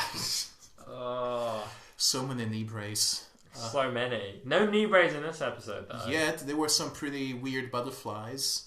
There were, because Omega was like, oh my god, nature! Yeah. Things that kind of looked like bees from afar. Whoa. Bees? Wait. From afar. Wait. So, if there's bees in Star Wars... They're just humans. Yeah. Like, as we mentioned last week, the Pluto Goofy situation. Let's not elaborate on that. Let's move on so far that we move on to the next segment. I agree. I think it's best that we go on to Best car. Light Side, Dark Side, and the one in the middle, the Bendu. That's why you brought the book in. Yes. So that I could do the Monty Python bit. Okay, so... What Boy. What was your light side? Did you really have to do that? I did. My light side was that the not a huge amount of action, but still a fair amount of action that was in this episode was it seemed a little bit more like interesting that it's usually then in like Rebels or Clone Wars. Yeah. When they're like, oh, hide behind like these boxes and shoot until something happens. It was like a lot more dynamic with like Hunter doing like flying knee kicks and shooting a clone in the foot and then shooting him in the face when he falls over. That was cool. Yeah. Wrecker, instead of just hiding behind a box, he picks that box and blocks lasers with it and yeets it at clones. Yeah. So there were a lot of cool moments like that. Yeah, they seem to be putting like a bit more effort into that because I think they know... I do think that this is going to be a limited series. Yeah, so I agree. they're not in a holding pattern, which is why they're just doing let's do an interesting thing with cool action so that people don't think that we have filler episodes. Yeah. Because even Mandalorian is made with the knowledge that there will be more, so they can pace themselves a bit more. Yeah, but I'm I not still saying think that they're doing filler in Mando. Well, I don't think that this episode was like fast paced because they needed to get things done. I think it was actually really naturally progressed. It was naturally progressed, but as opposed to like Rebels, where they can do a bit of a more chill episode with a lot of hijinks that doesn't contribute that much. Yeah, but the thing with Rebels is that, in hindsight, from having everything now at your fingertips, Rebels is really meant to be viewed all at once. Yeah. Because on its own, if you just, wait an entire week for a Rebels episode, it doesn't really work. Unless you're a kid and you like the hijinks more than the overarching plot. Yeah, because without it all being... Or if you're an adult who likes the hijinks more. Yeah, but that's all being back-to-back, the main plot is sort of lost on you. Yeah. But we haven't... I don't think there's actually going to be an overarching plot apart from the Bad Batch being hunted. Depends. Even the character stuff with Hunter becoming a dad and Echo learning what the he's even doing. Yeah, learning his purpose. Yeah. Maybe it's to pass the butter. Yeah. Sorry. That is my purpose in life. Yeah. Would you like a toast? Those two would make a power couple. Whoa. Although one of them would still be pretty depressed. Yeah. You can have a couple when someone is depressed. What am I doing? Point is that you don't have to have a big story development as long as you have a character development. You don't necessarily need either, but it's nice if you have at least one. Yeah. And even if the entire crux of the story is them learning to accept Omega as one of their own, that would be enough, I guess. But I'm pretty sure that there is an end point to which they are building.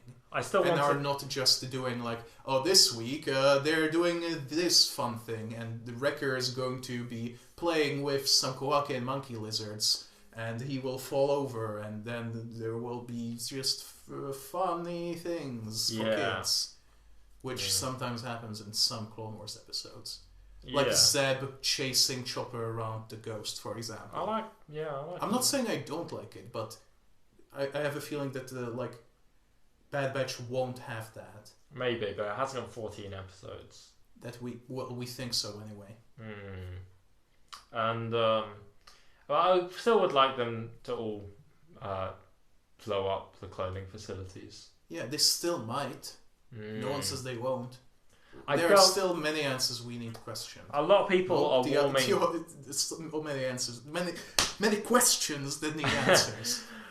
We have all the answers, but what are the questions? Yeah, what is 42 the answer to?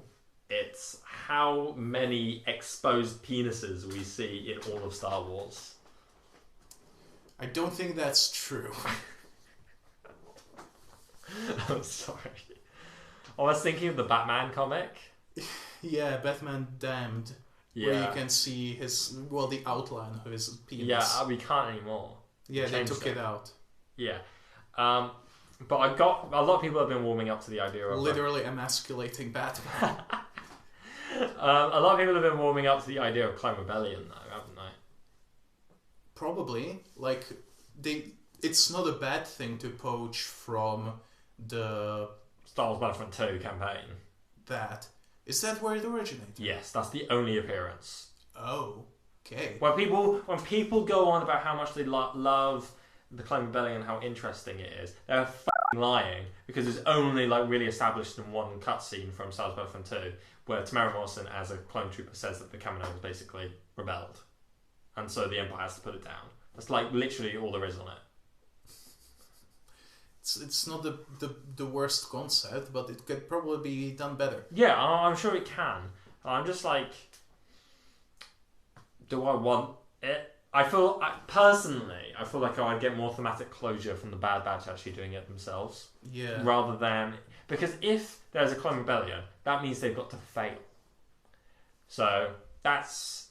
The only way there can not be clones anymore, if there's a Clone Rebellion, is for the Clone Rebellion to be defeated. Whereas if the Bad Batch blow up the cloning facilities, that means they win. Yeah. That would also explain why there is no Clone Force 99 in Rebels times. Yeah. When Rex, because they will meet, he would know about them, so he would be oh, why don't we pick up my friends over there? They're a super efficient. They're basically an army of 5 people, and Omega is with them maybe. Yeah, Force sensitive, maybe. Clone child, maybe. Yeah, isn't it funny how many Jedi there are right now? Don't get me started, I swear to God. Yeah, like everyone is making such a fuss about fucking Luke, but you know, I have like 7 friends who are Jedi, like one planet over. Why didn't you ask? Yeah. God. It's just... yeah. What if Gregor is actually not Gregor but Hunter? What? No, he doesn't have the tattoo. Because Gregor died. You can remove a tattoo, but you can't revive a person, and Gregor is fucking dead. Gregor is dead, but he's also alive, and then he also dies again. Wait, does Gregor die in Rebels? He dies in the finale, yeah.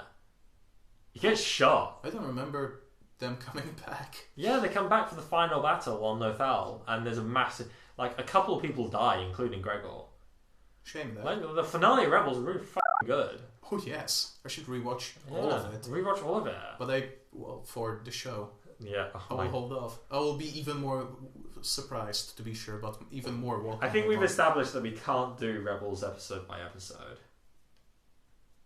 Did we? Yeah, because, like, as we've just said, Rebels needs to be watched continuously. I guess. So what we do series by series. That's a lot of prep.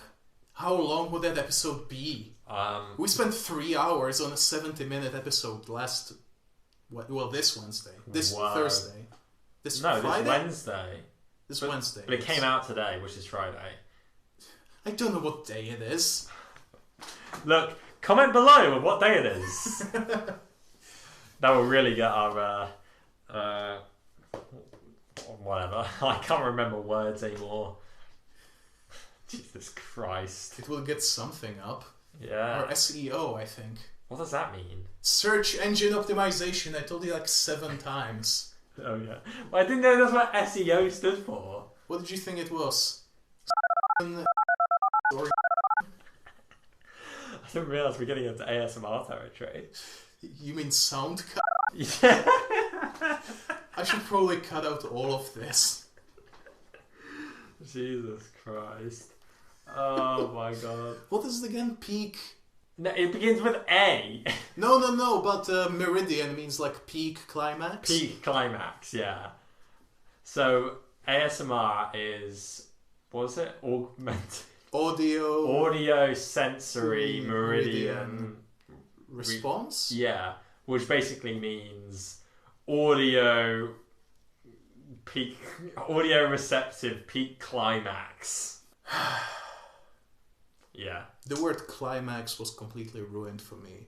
Like, it has non-sexual connotations, but my brain just doesn't agree with that anymore. Oh, I love the climax of Rebels when all of the when my favourite characters all come together and they all they're all surrounded by tentacles. Yeah, there's so many tentacles involved. Mate, if someone wants to ask me like the best climax of any show, I'll show them that the end of Rebels, and it's really got like some amazing shots. I mean, my favorite shot, you know, the money shot is just when like Ezra is holding out his hands to force drawn back while the tentacles envelop them, and they get sucked off into space. with Captain Pelion. This is a callback to a cut-out segment from like 10 podcasts ago. Is it? Yeah, like when we were talking about how Captain Pelion got sucked off in Star Wars canon. I feel like that's a surefire sign that I should cut out everything we've said, starting with the words SEO. Oh no! When will Captain Pelion get the recognition he deserves in canon? Oh, poor Captain Pelion. So anyway, that was a good light side that you you two were talking about. This for like 15 minutes, and most of it was about.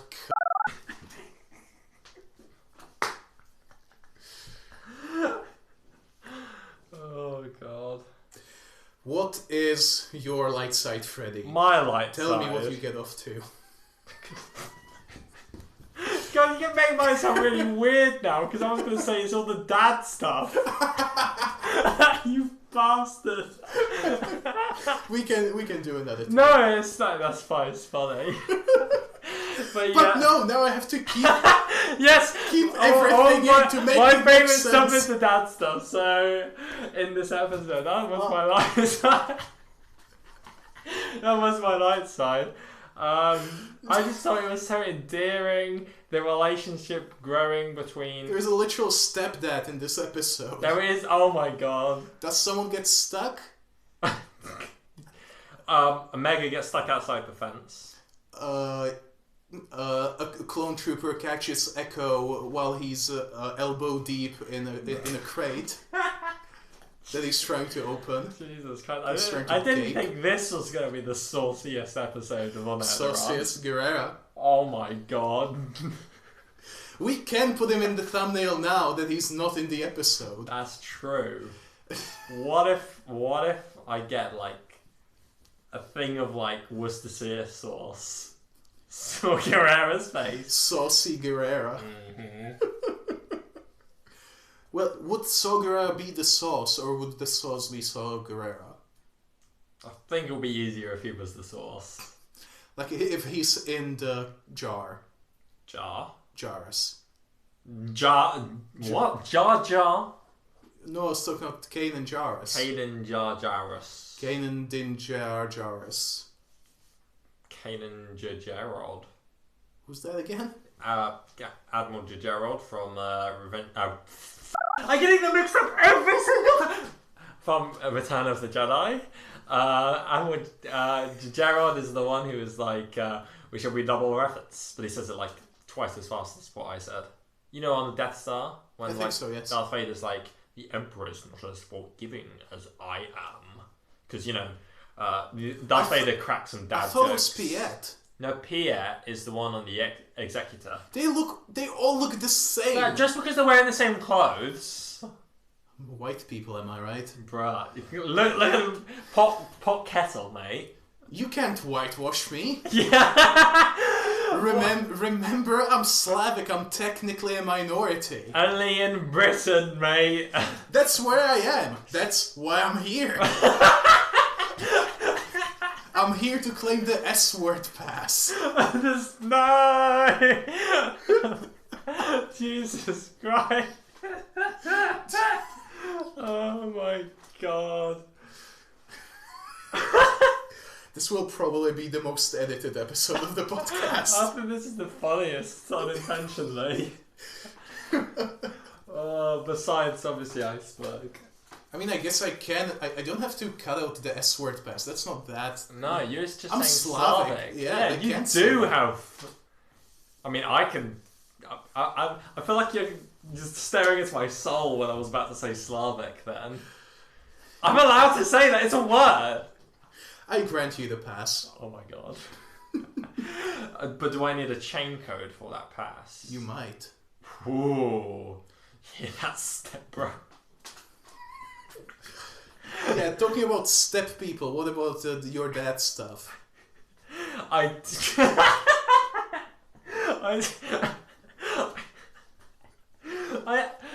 genuinely thought it was really heartwarming. Yeah. Like, you know, Hunter really like filling that role. You know, you see a Hunter when Omega and Cutler Crane's kids went out to play catch.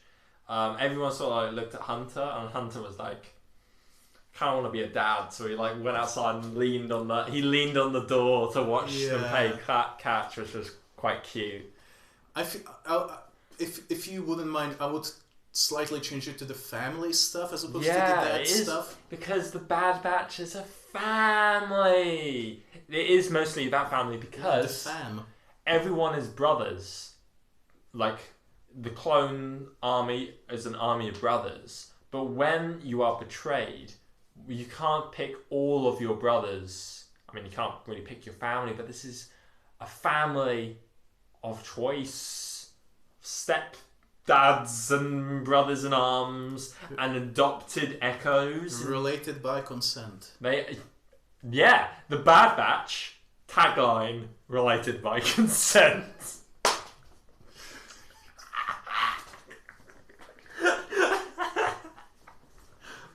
This is a reference to a terrible classmate that Freddy has.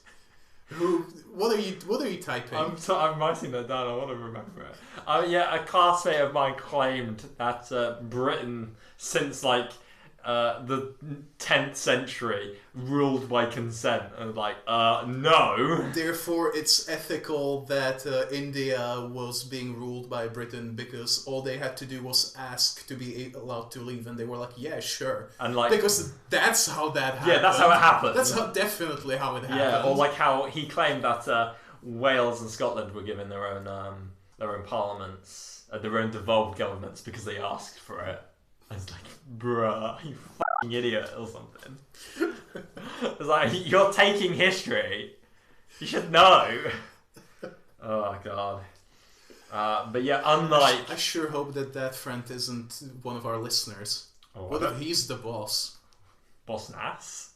No, our fag. Oh, wait, he's the boss? I don't know, maybe. Hi, the boss. If you're Freddy's classmate, you're not as bad as we claimed. I don't think he's my classmate. I'm going to go out on a limb and say 100% no. But, unlike the British Empire, the Bad Batch is all related by consent. And but it is a tight-knit family, one that has related groups, like Cutler Crane's family, which goes against Cutler Crane's family, breaks with the Grand Army of the Republic and now the Empire. Much like how the Bad Batch are now separated from the army, from the rest of the clones. They're separated, and yeah, it's just interesting. And Rex is just like the cool uncle who shows up sometimes. Well, that's Wrecker as well, to Cutler Crane's kids. Yeah. So. Rex is kind of like my cool uncle who drives a motorbike and works for the government for animal conservation. I thought you were going to say for something dodgy for some reason. Yeah, he's he works for the Czech version of Guantanamo Bay. Ah, lovely. An exclave in Silesia. What's an exclave? Oh no, it wouldn't be an exclave. It would be an enclave because it's not on the coast. It can't be on the coast. No, Silesia is not a coastal place. No, it might be, but in Poland. Yeah, I did find out that there's another minority ethnic group that lives in Poland called the Kashyykians that live near Gdansk, which is quite kind of interesting. I had no idea. Because we were discussing off the podcast, I think, about nations stateless nations, and apparently the Kashyykians are one. There's another that's in the Czech Republic. A stateless nation in the Czech Republic. I believe it might have been Moravians. It could be Moravians. Yeah. It could be the Romas. Yeah, well, they are the biggest stateless nation. Will I'm not trying. It's not trying to be dodgy by making this link, but will the clones in Star Wars become a disenfranchised, stateless kind of people?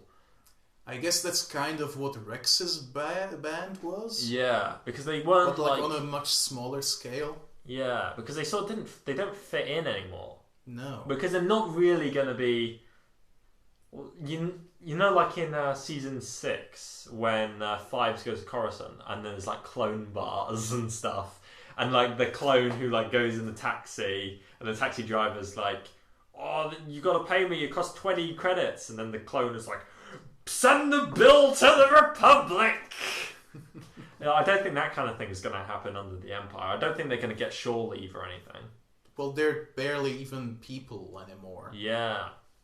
So, I'm guessing that one of the reasons why Rex and Gregor were on an uninhabited planet as opposed to hiding somewhere with people and Wolf is probably because after clones are used to enforce the beginning of the Empire. Yeah. I feel people are gonna fucking hate them. Yeah, and that's what seems to be happening. Maybe the second Clone War will be not necessarily against Camino, but like stormtroopers versus clones. I think that's what the Clone Rebellion is. Well, but I'm saying that like Palpatine will like stage a clone coup. Oh, you mean like a bloody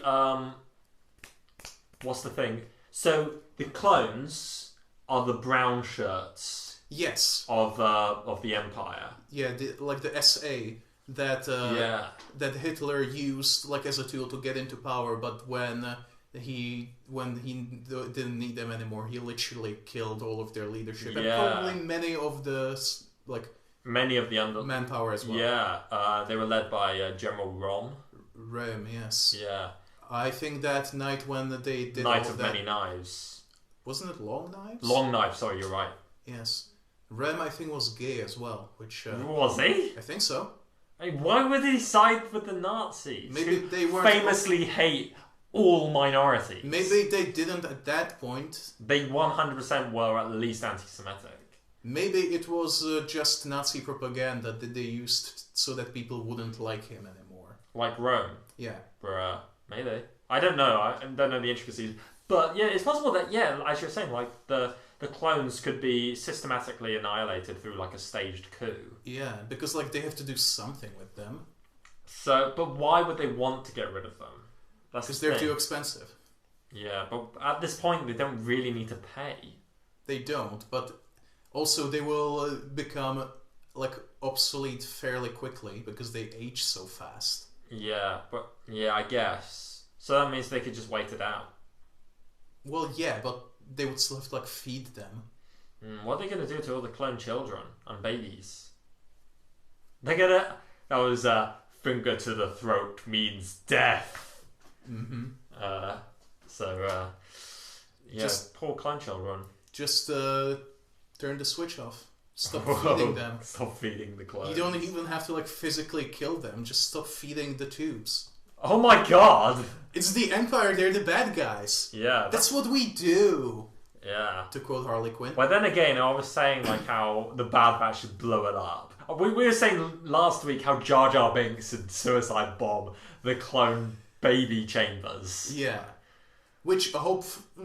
no, they wouldn't. No. The point was that they would still be active. But like, if they would be like breeding them specifically to be mindless killing machines. Like, you know, is that even killing a human anymore? Or would they just be basically organic droids? Do you mean like they're not gonna ever have a life? Yes. Yeah, so like they will become bio-robots. Basically. Yeah. Like, if at the end of this, like, maybe they keep dialing up the inhibitor chip even more than Crosshairs is now. So they're literally just like Terminators. Yeah, except without like the ability. Yes. Yeah. Because even Crosshair seemed to be like much worse a shot when he was shooting at the Bad Batch. Yeah.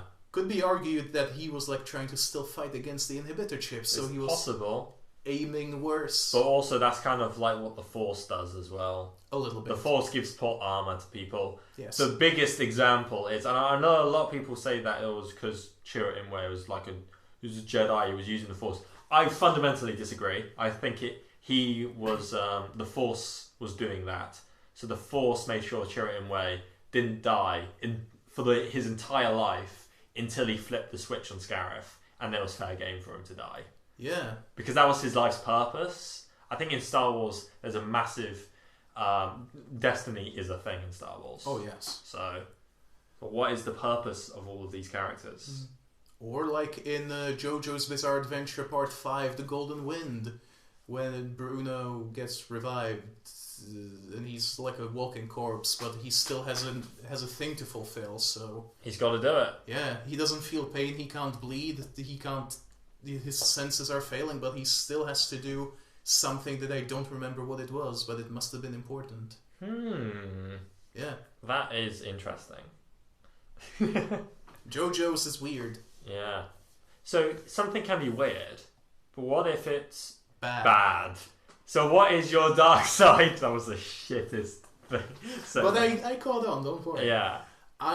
Well, you mentioned a scene that you liked, and I also liked the content of the scene, but I didn't like how it looked. Whoa. When Cutler Quain and Hunter were leaning in against the door and talking about Omega.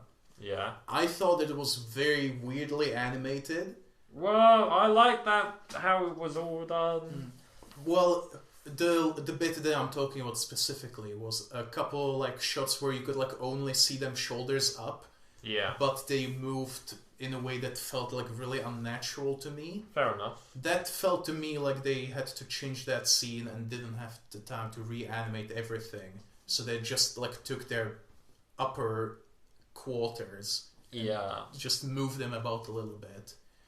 I don't know exactly, but it was just a weird series of shots. Yeah. Fair enough. I mean, sometimes like the lip syncing is off. Throughout, it wasn't in the first episode. Yeah. That's not something that I notice mostly because I look at the subtitles a lot. I don't like subtitles when I'm watching it for the first time. I flip back and forth. Yeah. I mean, everyone has a pretty clear accent in Star Wars, so maybe I don't need it. It's just like with subtitles, quite often it spoils things. Yeah. Especially like comedy and stuff really suffers with subtitles. Yeah. And sometimes other things. Like when you can see that someone's sentence will be cut off, like, well, something's blowing up or something. Yeah. And things. Or you see like something that's meant to be like mysterious voice, and it says Ahsoka Tano. And you're like, oh, god damn it! I'm pretty sure that something like that happened in Mandalorian. Yeah, it did. Would you happen to remember what it was? I got a feeling it might have been Boba Fett. It was maybe Boba Fett, but definitely Bo-Katan. Bo-Katan, yeah, because it says Bo-Katan jumps and kicks. Yeah, it's like, bruh. Yeah, that was annoying. Yeah. What a dark side, am I right? Wait. Speaking of a dark side, the fuck is yours? It was something incredibly small, because if I'm honest, Same with mine. I really did not have any gripes with this episode, like, genuinely, because it was one of my favourite bits of Star Wars in a long time. But like, so the fact that if they go past, if Omega goes past the wire fence, she'll get killed by Nexu. But then not long after and not long before, they're walking to and from the spaceship. Well, not by themselves. I would assume that like the Nexu wouldn't dare to attack a whole pack of people. That's and adults. true. But yeah, stop giving excuses to this, because if you make it no longer a dark side, then I can think of something else. Okay, it was pretty dumb.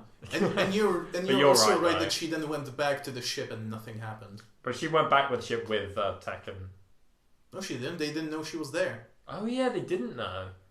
Well, maybe Hunter was there when she went, because Hunter said that she stayed with the ship. That implies that they went together. Oh, fair enough. See, I'm making excuses. This episode, it was so good. It's so good. Go watch so good, Gerrera. Sorry.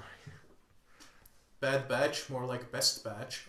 Yeah, Best Batch. It might end up being the best animated show, if not the best TV show that Star Wars has made. Yeah, well, I think mostly for the virtue of being shorter and not having that opportunity to have bad episodes. Yeah. But again, though, we've only seen 2 episodes, and it's going to have at least 14, allegedly. I've seen a lot of people saying that this episode was... the first 2 episodes of Bad Batch are better than the first 2 episodes of Clone Wars. Oh, definitely. You think it's better than... Ambush? And the first in Malevolence. Yes. I think this episode is better than first episode of Malevolence. I'm not sure if the first episode of Bad Batch is better than the first episode of Malevolence. I would say, though, that it was definitely better than Ambush. Yeah. Because Ambush sets up very good things, but I don't think that it's that great as an episode. If you're watching it from now, Ambush isn't that good. Yeah. Like, even though I disagree with the notion that Season 1 of Clone Wars has bad animation, Ambush does. At least in some scenes. And Downfall of Droid doesn't, sometimes. Actually, it does have some good animation, but it does have some really janky animation. It's not the disaster of animation that some people claim that it is. Yeah. And like when I saw Shafrillas say that the Clone Wars movie was a cinematic disaster. Did he say that? He made a whole video on it with that title. Really? Yes. It's actually not. It really isn't. It's like I'm still shocked at how surprised I was at the quality of the Clone Wars movie. Like maybe if you compare it to like the best of Pixar, it's not that level at all, but it's a great film. Yeah, exactly. But I would say like definitely that Aftermath was much better than Clone Wars. Yes. Not the book, the premiere of Bad Batch. Yes. Which out of context you should be able to tell. I do, as I said last week, I do think Aftermath works less well on its own as the Clone Wars movie, because the Clone Wars movie does have a end, basically, whereas Ambush Aftermath did not have an end. Yeah, it just ended. Did it have a worse ending than Last Jedi though?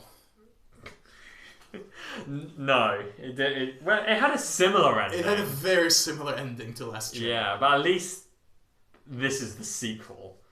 So wait, Cut and Run is a sequel is episode 8.5. Yeah, wait, no. I don't know. Let's stop talking about Last Jedi. Yeah, that's a good idea. And let's instead talk about your one in the middle, the Bendu.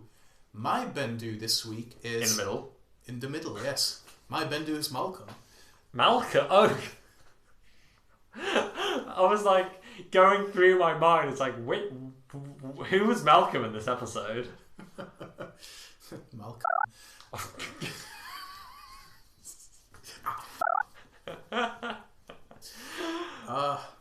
Yes, so your middle, Bendu.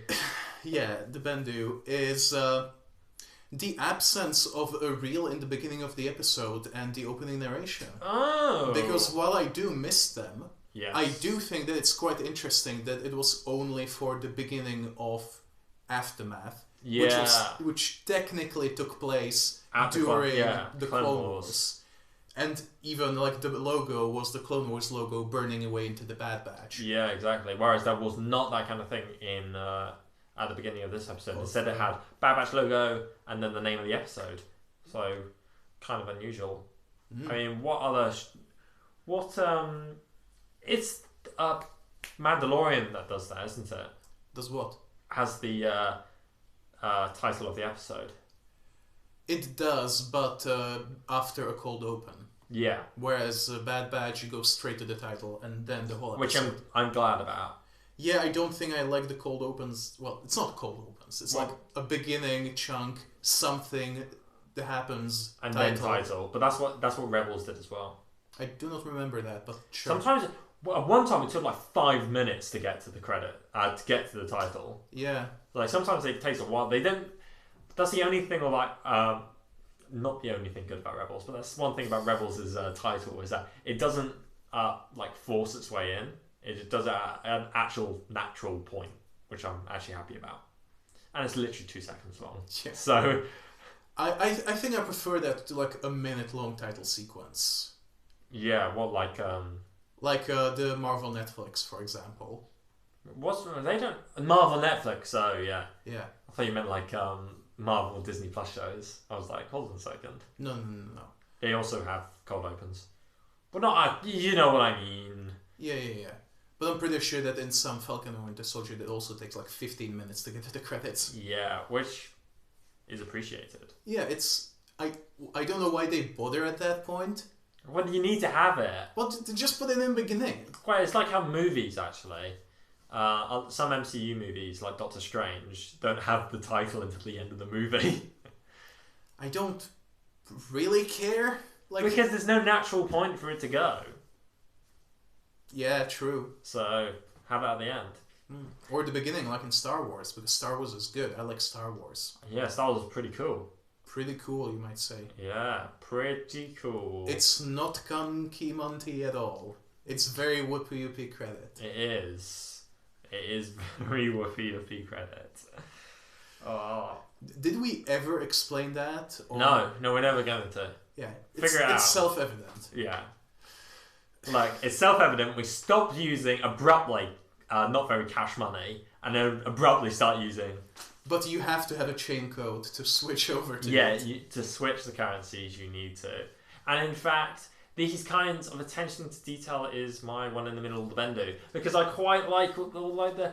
You know, they're talking about the semantics, the bloody what's going on in the galaxy, what do they need to do, like what's happening, what the Empire are doing.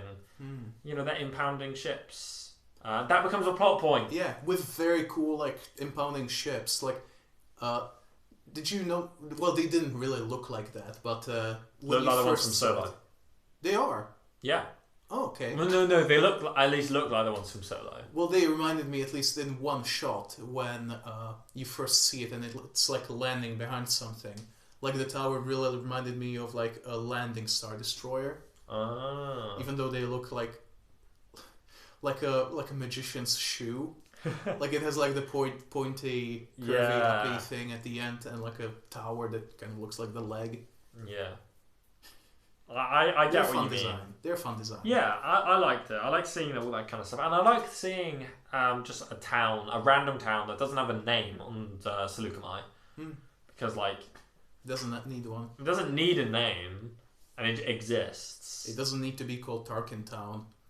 Right, but that's a... yeah, that's a Hoover Town? Hoover Towns, yeah. That's a real-world reference. Yeah, I understood that reference.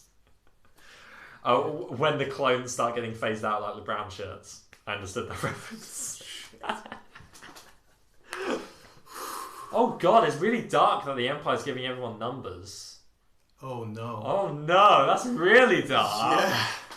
At least they don't have to tattoo them on. Well, I mean, it becomes part of their DNA eventually. Does it? I think so.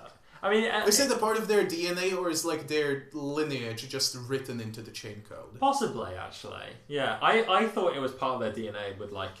Yeah, I thought the chain code meant DNA. Yeah. Like when Boba Fett first brings it up in Mando as if it's been a thing all along. Yeah. Well, even Grogu has a chain code. Yeah, I guess. When did Grogu get given a chain code? Good question. Wait, when do we learn Grogu's chain code? In the first episode. Is that a chain code, or is that like... That's how we know his age. Because the client says, like, I'm not going to do a German accent. I can give you his age and, like... Or I can give you him cold. No, he says, like, he's, like, 50-odd years old, right? Yeah. And then turns out to be a baby. A baby! Baby Yoda! Yeah, so that's how they found out that, from Baby Yoda's chain code. I don't know. Oh, but this is completely unrelated, but it's something that I just remembered that people might tell us that we got wrong. Oh, on Air-Deraan. Indeed. On Air-Deraan, more like on Air-Deraan, that's what they'll say. Yeah. Because they're so damn creative. Yeah. Omega can't be Sleaze Bagano's clone because Tech says that she's a human. Oh, that's sad. How do we not know Sleaze Bagano's a human? I'm pretty sure he's not. It's on Wikipedia. His race. His race. J-Bo, pull it up. J-Bo. Sorry, species. Yeah. Species. Species. I'm not Egyptian. I'm not a Spaniard. I'm not Spanish. I'm Egyptian. I'm not a Nicto. I'm just ugly. Oh my god. Okay, Elan Sleaze Bagano is a Balosar. Let's see if that's in the visual dictionary. Just like eating out. Oh, bruh. You say Balosaro. Balosar. Balosar. Sadly not. Yeah.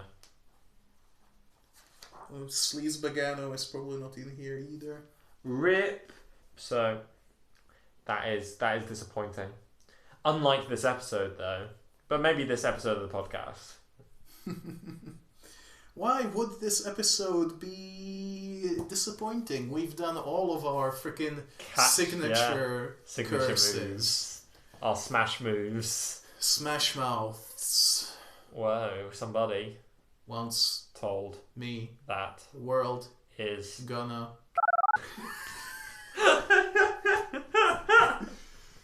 I'm sorry. I'm gonna kill you.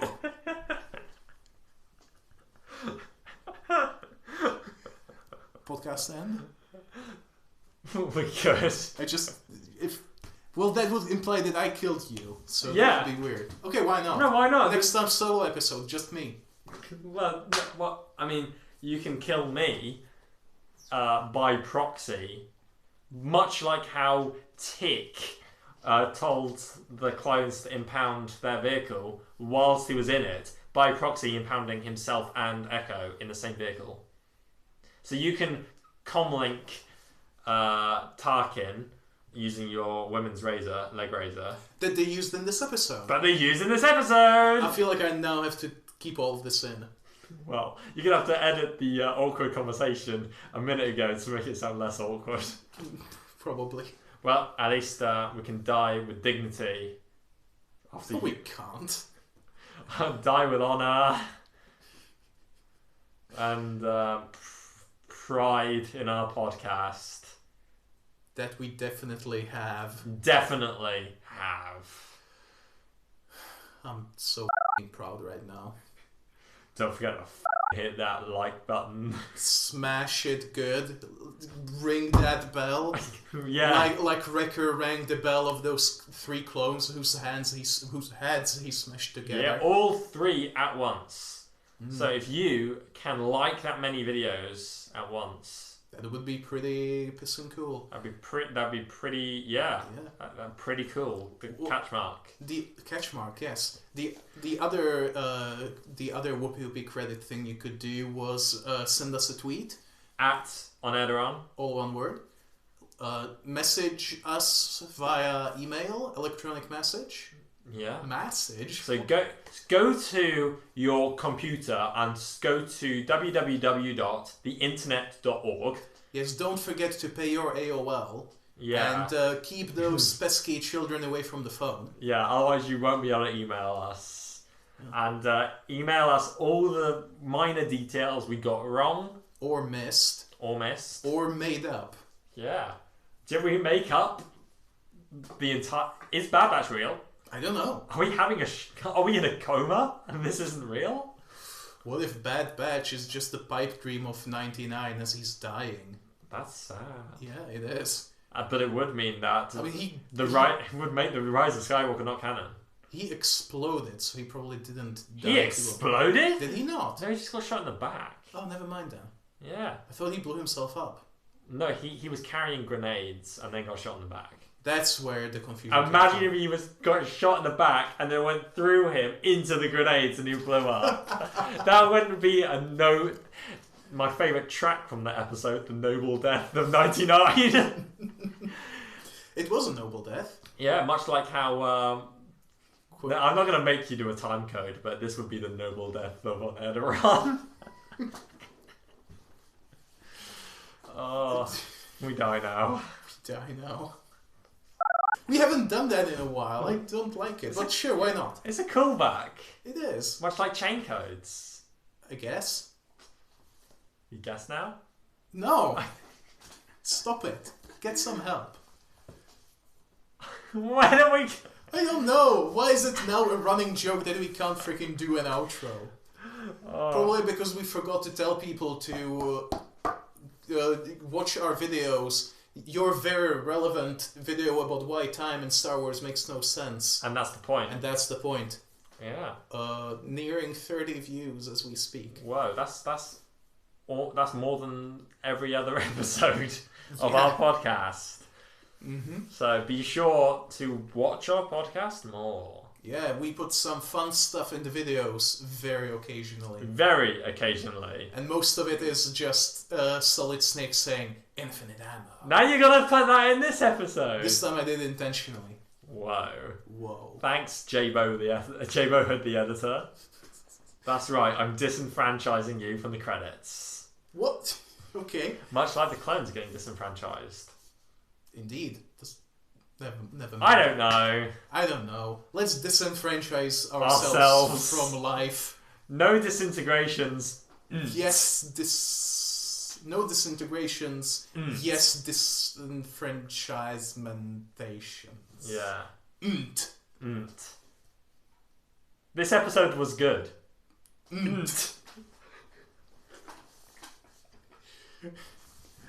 just end it, please. Please. You may fire when ready. Not